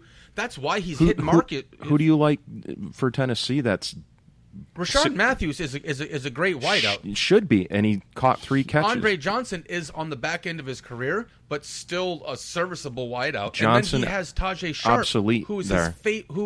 Honestly, he should be playing better for what he's got. Now, is it his fault or is it system? Is it coaching? Well, I always say coaching is way more important than people ever give credit for. It's always the players or the quarterback. Okay. No, coaching is a lot. And the coaching sucks there, and I think that's why he's not as good as he should be. Coaching. That's what. Just He's not throwing making an excuse touchdowns. for him. But He's not throwing no, any touchdowns. No touchdowns, 2 interceptions. He threw for 214 yards. And why does Murray have so many catches? He doesn't catch the ball. By the way, DeMarco is not a Darren Sproles. Murray's 5 to 8 yards away from him, running laterally, and he's looking downfield, and his receivers aren't open. So that's the only option. Stopping. He can't go down. I read an article. I have Tajay Sharp. I think he's a great prospect. And the frustration there is that Tajay can't get down the field to where he needs to be for that to work, and he's had to do all this under route stuff. Jay, maybe to your point, the coach is saying, that's the route you're going to effing run that route. Well, Phil been in Miami for 4 years. It was like, here's your route tree. This is the 3 routes you're going to run, and this is it, period. And eventually, you know what I mean? I don't not going to work. I don't think Mariota is going to go Ryan Leaf on us or Rick Meyer, but I just think that, right now, looking at him and looking at Jameis a year later, a year removed, man, we made the right pick. And people in Tennessee are, the Tennessee, the owner died and gave the team to his daughter or his granddaughter. They had no knowledge of football. Zero. Give the keys to a homeless dude and let them draft for you. Well, that's about what happened. Yeah. It was just a homeless rich person that said, hey, this looks like fun. Oh, man. Breaking news. This is exactly what I see. NCAA men's college hockey top 20 poll just announced and released. Oh, that makes my day. Awesome. Why don't you tell me about it, Brian? 11.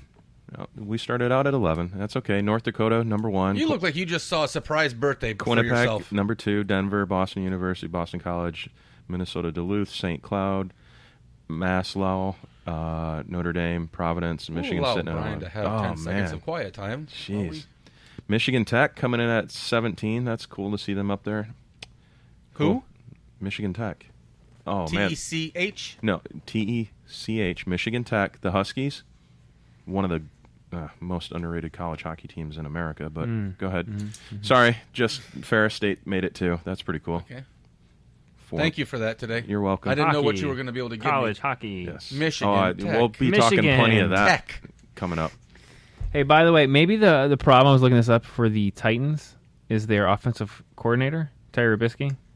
He's never been an offensive coordinator ever. That doesn't help you either as a up-and-coming quarterback. And I'm looking at the quarterback coach. He looks younger than Mariota. I'm not trying to make excuses for what's there. Look at this guy. But come on, man. The kid doesn't have a chance of... If you stick someone in there that has some experience, at least he throws 1 touchdown and maybe 4 interceptions because he'll throw the ball more. But come on, go read the story or spend some time and research the ownership with Tennessee, and you're going to see some things that Jim Jones, the average guy, just doesn't, that are not privy to. I was traveling through Tennessee and listening to these guys talk. Mm-hmm. They talked about the owner, having new ownership, and they were trying to, get somebody else involved. With that kind of ownership that has no, background. Now you're telling me about offensive coordinators that can't spell coordinator. Wow. Now it makes more sense. I'd be frustrated knowing that it's my second year and I'm looking like a jackass. Well, how would you feel like your quarterback drafts you, right? Ken Wisenhunt. Your coach drafts you. Hey, the owners, they already know this is a project. If you're drafting for overall to get a quarterback like that, you're not good. Then they fire you after what, 2-3 games, 5 games, whatever it was. You know what I mean? It was quick. That's really it. Like quick. I saw that. And I'm like, that poor kid. His career's done because now you're going to bring in, and then they keep the intern staff and then fire. That's a disaster. Like we were talking before we came on air, Chad Henne effect. More or less. Coaching. I honestly believe coaching can ruin, especially quarterbacks, any players. If you come out of college and you're raw a little bit, and that's it, man. Yeah, it takes the right fit for certain quarterbacks. This Tennessee thing will assassinate a career. I believe it will. And the progression is made, the largest is from year 1 to year 2 for professional football quarterbacks. Yeah, because we talk about it all the time. It's cliche, sophomore slump. It's where you make and break your career, and that's where you learn it all. You watch these guys coming in here, and people are making a big, Jameis looks better this second year. He does look better. And you're supposed to. Yeah. That's because you're supposed to. And you know what? Since you brought that up, let's go right into that Buccaneers game, okay? At home against an LA Rams Which I will say, team. everyone in here, especially you, sir, we all went with said the take Bucs. the under. Yeah, well, okay. And you know what? An LA Rams... Go figure. Oopies. The Rams win 37-32. Now, a team that scored 9 points in 2 games comes to Tampa and puts up 37 points. A Tampa Bay defense... But their defense has been atrocious this year has so allowed... far. The first team in 3 games has allowed over 100 points in 3 games. Even with the That's bad. The 0-3 Cleveland or all the 0-3 teams have not allowed over 100 points. And you shouldn't. It's only 3 games. And hey, we're going to fire Lovie Smith to hold on to this other guy because he's a guru and we don't want to lose him. I'm sorry, but I thought last season when they fired Lovie, another organization that makes me feel a little bit better about my Dolphins. Yeah, fine, let the guy go. Lovie Smith will figure it out without the guy. And yeah, Lovey's gone on to Illinois and hasn't had success there yet, but come on. Lovey needed to go. I disagree with that. He helped Winston get his head screwed on straight as a rookie. And I think it just would have been a great relationship moving forward, head coach and starting QB. I'm not sold on what's that guy's name there that they held on to over Lovey? Who is the most? I can't even remember. That should tell you. Right. You remember Al? You of course you remember Al Davis. Was he considered a tight owner? Was he frugal, or did he throw his money all over the place? Oh, he squeezed the green out of the money. You know who else does that? The boys in Tampa that they own a soccer team, the Glaziers. Right. Yeah. They know what they're doing. Lovey goes from whatever millions and millions and $1 million they were paying him, and you know what Dirk signed for? Next to nothing. They still got to pay Lovey though. They do, but they bring in a kid that they don't barely have to pay while they're paying for Lovey. So Greg Schiano, that's it. Yeah, he was the guy that hit that kid on the bike last week, Ohio State. That's not who's the coach now. No, Schiano's an assistant. I think probably back. No, he's the head coach for the. He's an assistant at Ohio State. Schiano is now. Yeah, Schiano was before Lovey. Mm-hmm. Okay. Came from Rutgers. Dirk Cutter. That's what it is. Yep. Okay, sorry. And I think that he has ties with Mike Smith, the defensive coordinator. And you know what? The defensive coordinator needs to have a foot shoved way up his rear end. Over 100 points in 3 games? Come on, man. The first quarter, the second quarter, what was that, 17-10? It was 10-6 at the end of the first, 17-21 at the end of the second. So things got a little loose there. When you're watching to a team that scored 9 points in 3 games, to a team that hasn't scored a touchdown until last week, until yesterday. It's embarrassing if you're a Tampa fan. No touchdowns, 0 touchdowns, and then they come out there and they're fantasy relevant and they're throwing points all over the place. And by the way, Gurley's stock just went up for our trade. Yeah. I'll still deal him, but his stock went up. I offered Marvin Jones and Spencer Ware in a deal for Gurley before Sunday's activity, and I pulled it because I had to go pick up somebody else, and I got rid of a few of the variables that were involved in that trade. And Marvin Jones, in the league that I own him, the scoring is unique, I guess I can say. It's very unique. And it's 51.5 points for Marvin Jones on Sunday. 51 in our league? Yeah. 51? 51 points. I gotta look at your scores. DeMarco Murray, who didn't do anything really. I mean, he won for you basically. I've doubled the points that I'm playing the guy. 51. I got 30-something from DeMarco. DeMarco Murray in my money league was worth a third of those points. What, are you getting 10 points per catch? Murray only had 5 receptions. I got 31.5 points having him. Out of a dude that caught the ball 5 times for like the scoring is so jacked 52 yards or something. How does that happen? No, he rushed for 114 yards, a touchdown, and had 41 yards receiving. And that's worth 51 points. Holy crap. No. That's Murray. He was 31. Yeah, Jones had 200 and he had a big day. 5 yards receiving and 2 touchdowns. 51 because we put bonuses in for the 100-yard and 200-yard receiving. There you go. Okay. Bonuses cool. The reason the bonuses are there because you see how stretched thin when you start to get to the running backs and receivers at the bottom. Hey, you won. What are you complaining about? You got Cole Beasley, Amendola. You got Sammy Coates. You have so many guys that are available on the waiver in that league that having value. No, I kind of disagree about it being spread thin. There's so much on the bench. Jamison Crowder, I almost picked him up in my money league. Last week we teased about how I was teasing you guys about how I could keep one running back and one quarterback. And and look what I can do, man! It's all out there. All right, Stuart. Look what I can do. Yeah.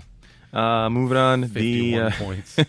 The Cowboys in the Sunday nighter, 31-17 over the Bears. Eagles trump the Steelers, 34-3. Colts, surprising win at home against the Chargers. I think the consensus was San Diego there. The Chiefs win at home, 24-3. Seahawks find a way to win 37-18 over the Niners. The Redskins pull off a win on the road against the Giants 29-27. And you know what? We had our little over-under there. Beckham actually had a pretty good game. 7 receptions, yeah, he did. 121 yards, threw a temper tantrum on the sideline. There was smashed his face with the. There was a little face smashing, and there was a lifted, attempted body slam until he turned around and saw the referee. Yeah. I was like, I'm just going to set him down. That was funny, wasn't it? Right here. That was funny. He kind of put his hands up like, oh, there's nothing. What's going on? Nothing. I was just leaving. It's like, no, dude, you were totally about to slam him to the ground. OBJ gets super rage. He takes it out on the practice net that the kicker uses. Yeah, I saw that. And hits right himself in the face. Like, in the face. In the face. In the face. It's awesome. Knucklehead. The Broncos beat the Bengals 29-17. Ravens over the Jaguars 19-17.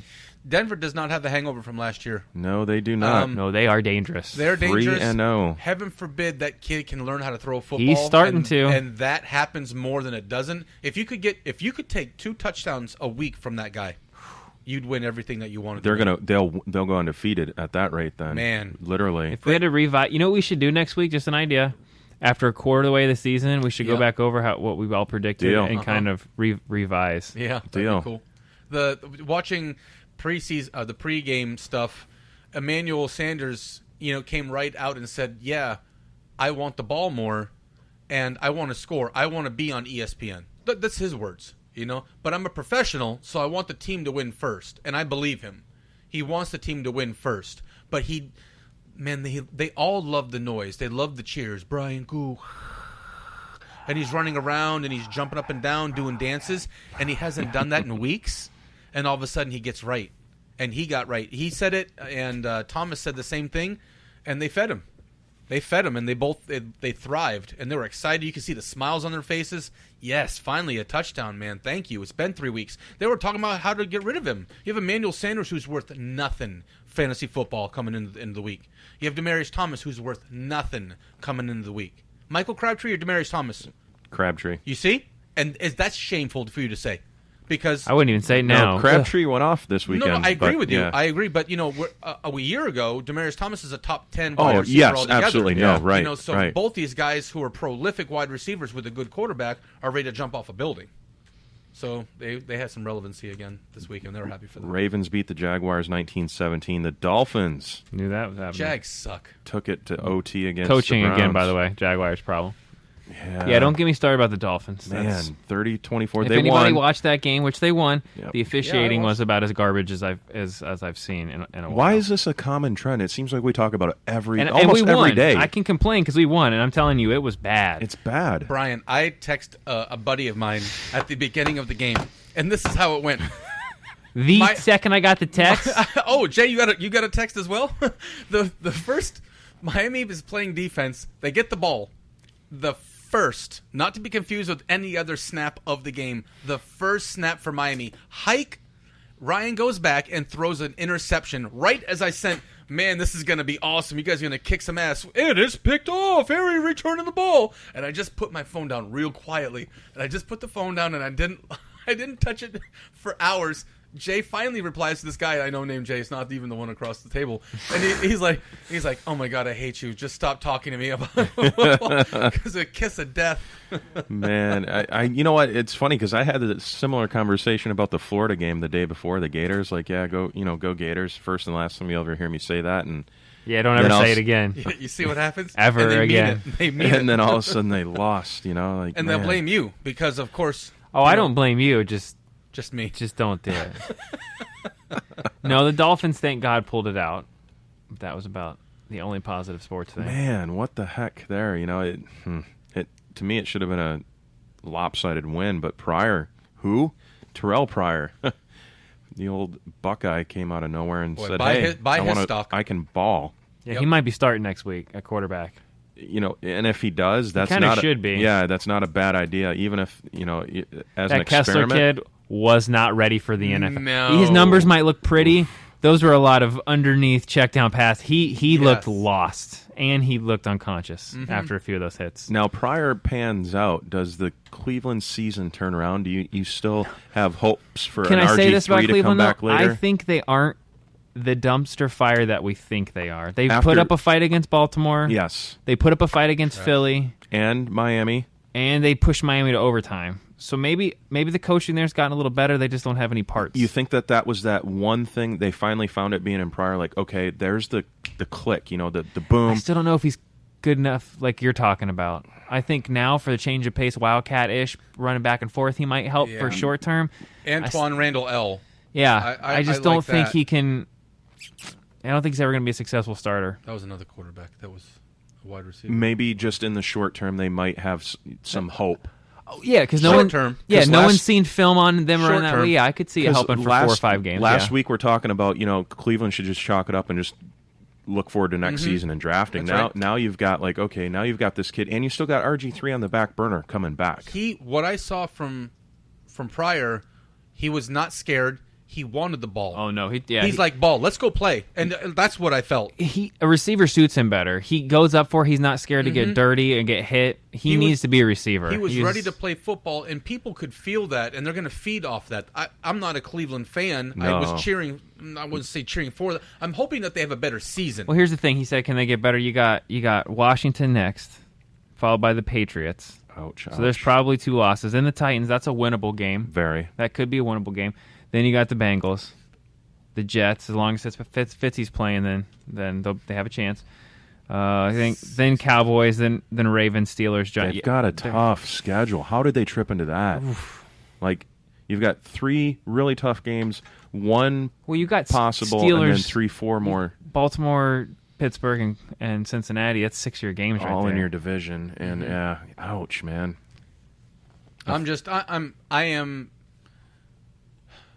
I'm excited for Cleveland for their excitement for Pryor. They have something to cheer for. Yeah. And they have something to, they just have something. Whatever that is, Cleveland has, hey, how's Pryor? You get Josh Gordon back next week. So, that's true, too. You know what? You get Josh Gordon back. Yeah. Look out. You get Josh Gordon back. Now you've got Isaiah Crowell, Duke Johnson. They got some offense now. Now listen, I'm telling you. And you got Josh Gordon, and all of a sudden Pryor, who looks like Gordon and Pryor backfield. You never know. What if now watch Coleman this comes back in 6 weeks for a storyline? How about the Patriots go 4-0 without Brady, come back, go to Cleveland, everyone thinking that they're going to win by 60, and then Cleveland comes out and buzzsaws beats them. Oh, you know what? You've got something. It's kind of setting up that way right now if you kind of look at it. If they had that one day for a miracle, for a magic afternoon. That'll be their Super Bowl. Yep. And that's how they're going to play each week. Yes. You don't think they mark that on the calendar? So you know what, man? We're going to win one game. It's going to Everyone's already told us that for sure this game's lost. Yep. Yeah.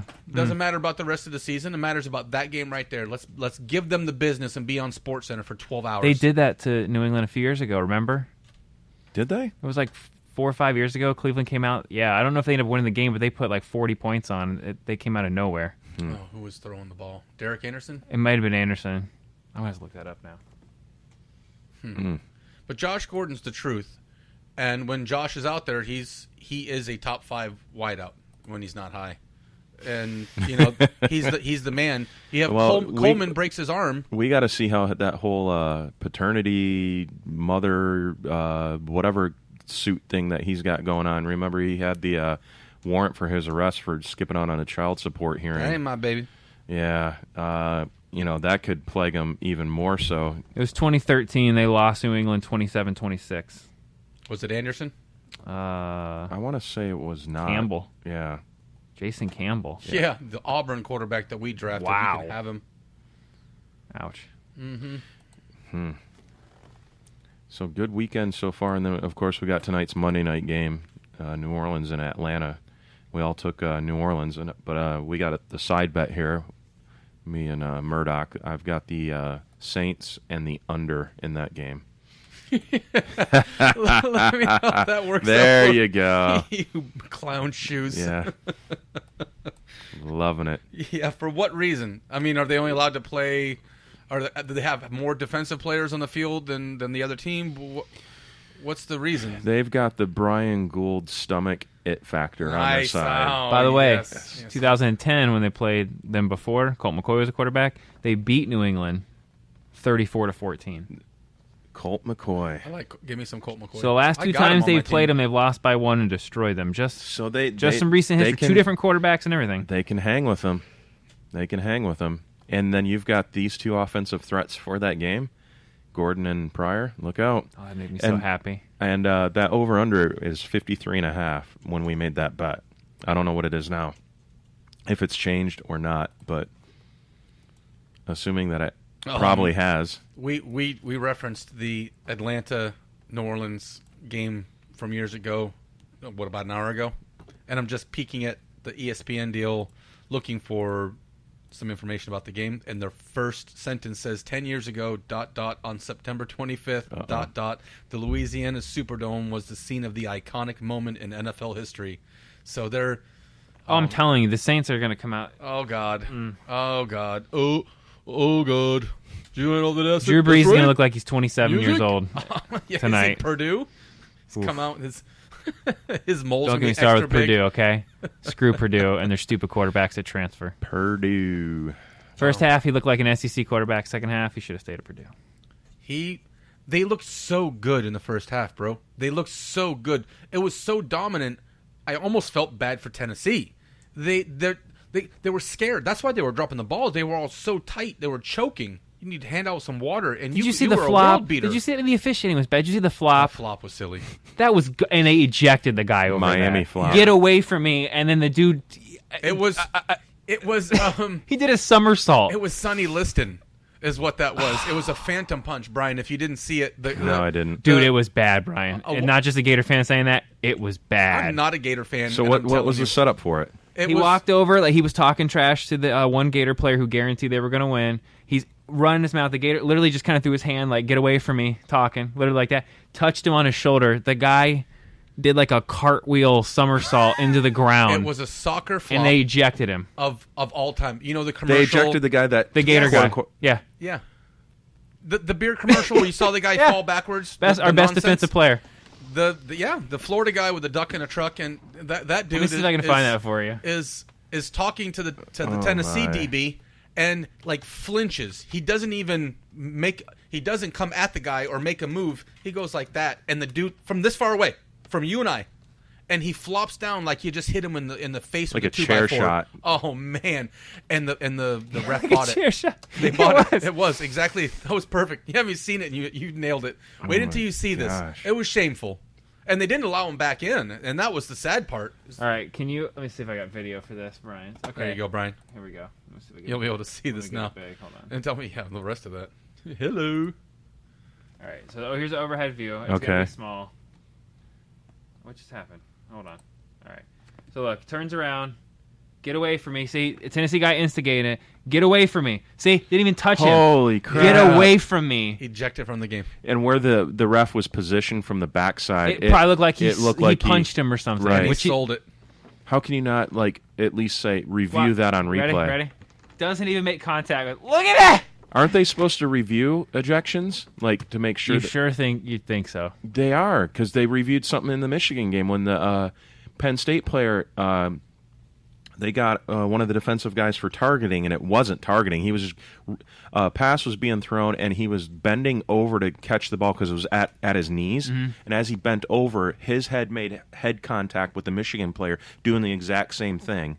And the Penn State player got called for targeting and ejected. I saw that. That happened in the Gator game, too. And I'm like, that is so ridiculous. It's if the player's going down to catch the ball or catching the ball, how can the defender readjust when he's already in midair tackling? He wasn't looking at the receiver okay, I'm going to hit him. Right. He's just going for a tackle. Bingo. He was looking at the ball going like this, and boom, and gets hit for targeting. That's a horrible call. I can't, unless it's blatant.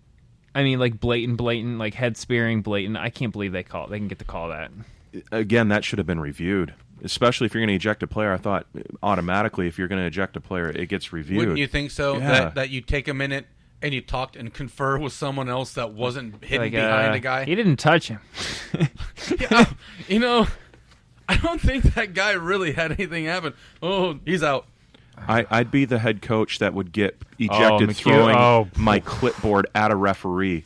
Like, you blind SOB. How did you make that? That gets me fired up watching that. I hate simple, stupid stuff like that. Man. Oh. Refs make good money to do that job. Yeah, they just missed one. Do your job. Yeah. Tell me about the game tonight, though. I mean, really, what are you looking for Well, out of? In closing, I think New Orleans just plays their game. Again, I don't know what the over/under, if that's changed or not. I'm going to check right now. The Mark Ingram owners, and I love me some fantasy, so that's everything I can really. I see these and I immediately start to look at the fantasy angles. Mark Ingram hasn't been Mark Ingram. He was a great back in Alabama, and when he was drafted, I said no thank you. I have yet to draft Mark Ingram on any team since he's been a professional. Nice guy. I mean, I don't know him. We don't go fishing together. But I don't think that he is a fantasy. He's not a top 10 overall pick. He's not a top 15 overall pick. Is he going to get off tonight? Is he finally going to do? Last year, he shook something. Last year, he actually put together a season. It wasn't one game and a couple of games here. He did it throughout the year. If there's going to be a game that he's going to do it, if there's one game on the whole schedule where you're going to use Mark Ingram in your lineup or in daily fantasy stuff, it's going to be at home, the opener against Atlanta. Go ask Latavius Murray how he feels against playing Atlanta. Go ask him. He loves it. Anybody that plays Atlanta loves playing Atlanta right now. So if Ingram's going to do it, it's going to be tonight. So that being said, I don't think he's going to do it tonight. Well, New Orleans 2.5-point favorite, over/under still at 53.5. I'm going to take New Orleans and the under in a very close game. And you took New Orleans and the over. Jay took New Orleans, stayed away from the over/under. Wait, what's the Jay point? has interest in his. What's the over/under on that? 53.5. What was our bet for? I don't even remember. The millions of sushi dinners and Guinness could be Guinnesses cups. and sushis. Throw it on the tab. 53.5. So they're expecting like a 28-27. We should probably go eat some sushi and squash kind that of game. Yeah. I don't know. Every time this season so far, when it's looked like it's going to be ridiculously scoring, it hasn't, or when it's going to be low, it's been ridiculously scoring. So don't be snake bitten from the New York game, like the rest of the country. You know what? I was going to say, don't overanalyze it. Just go with your gut on that one. Last week, New York and because you're good at that, your gut. New Orleans and New York were supposed to score 100 points like the last 4 games, and they didn't. And so everybody's scared to play. I could go over that. I could see it being 31-24. Okay. I still think New Orleans. New wins. Orleans in the over. New Orleans in the over, and I have New Orleans and the under. Well, guys, another great show for Jay and Murdoch. We crushed it out Your today. opinion. Thank you very much. Appreciate that. Michael Thomas tonight, 15-1, scores a touchdown. Yeah, and guess what? Hey, by the way, Brian, congratulations on your fantasy win. I know it's not official until tonight, but right. Okay, cool. Thank you. Took down Melinda, who was undefeated. Woo! Thank you. Congratulations on beating the girl. Mad props. Well, I got beat my other league handedly, so it's all good. For Jay, Murdoch, this is Brian Gould Show on Sports Edition on 444 Radio. We'll catch you tomorrow. Okay.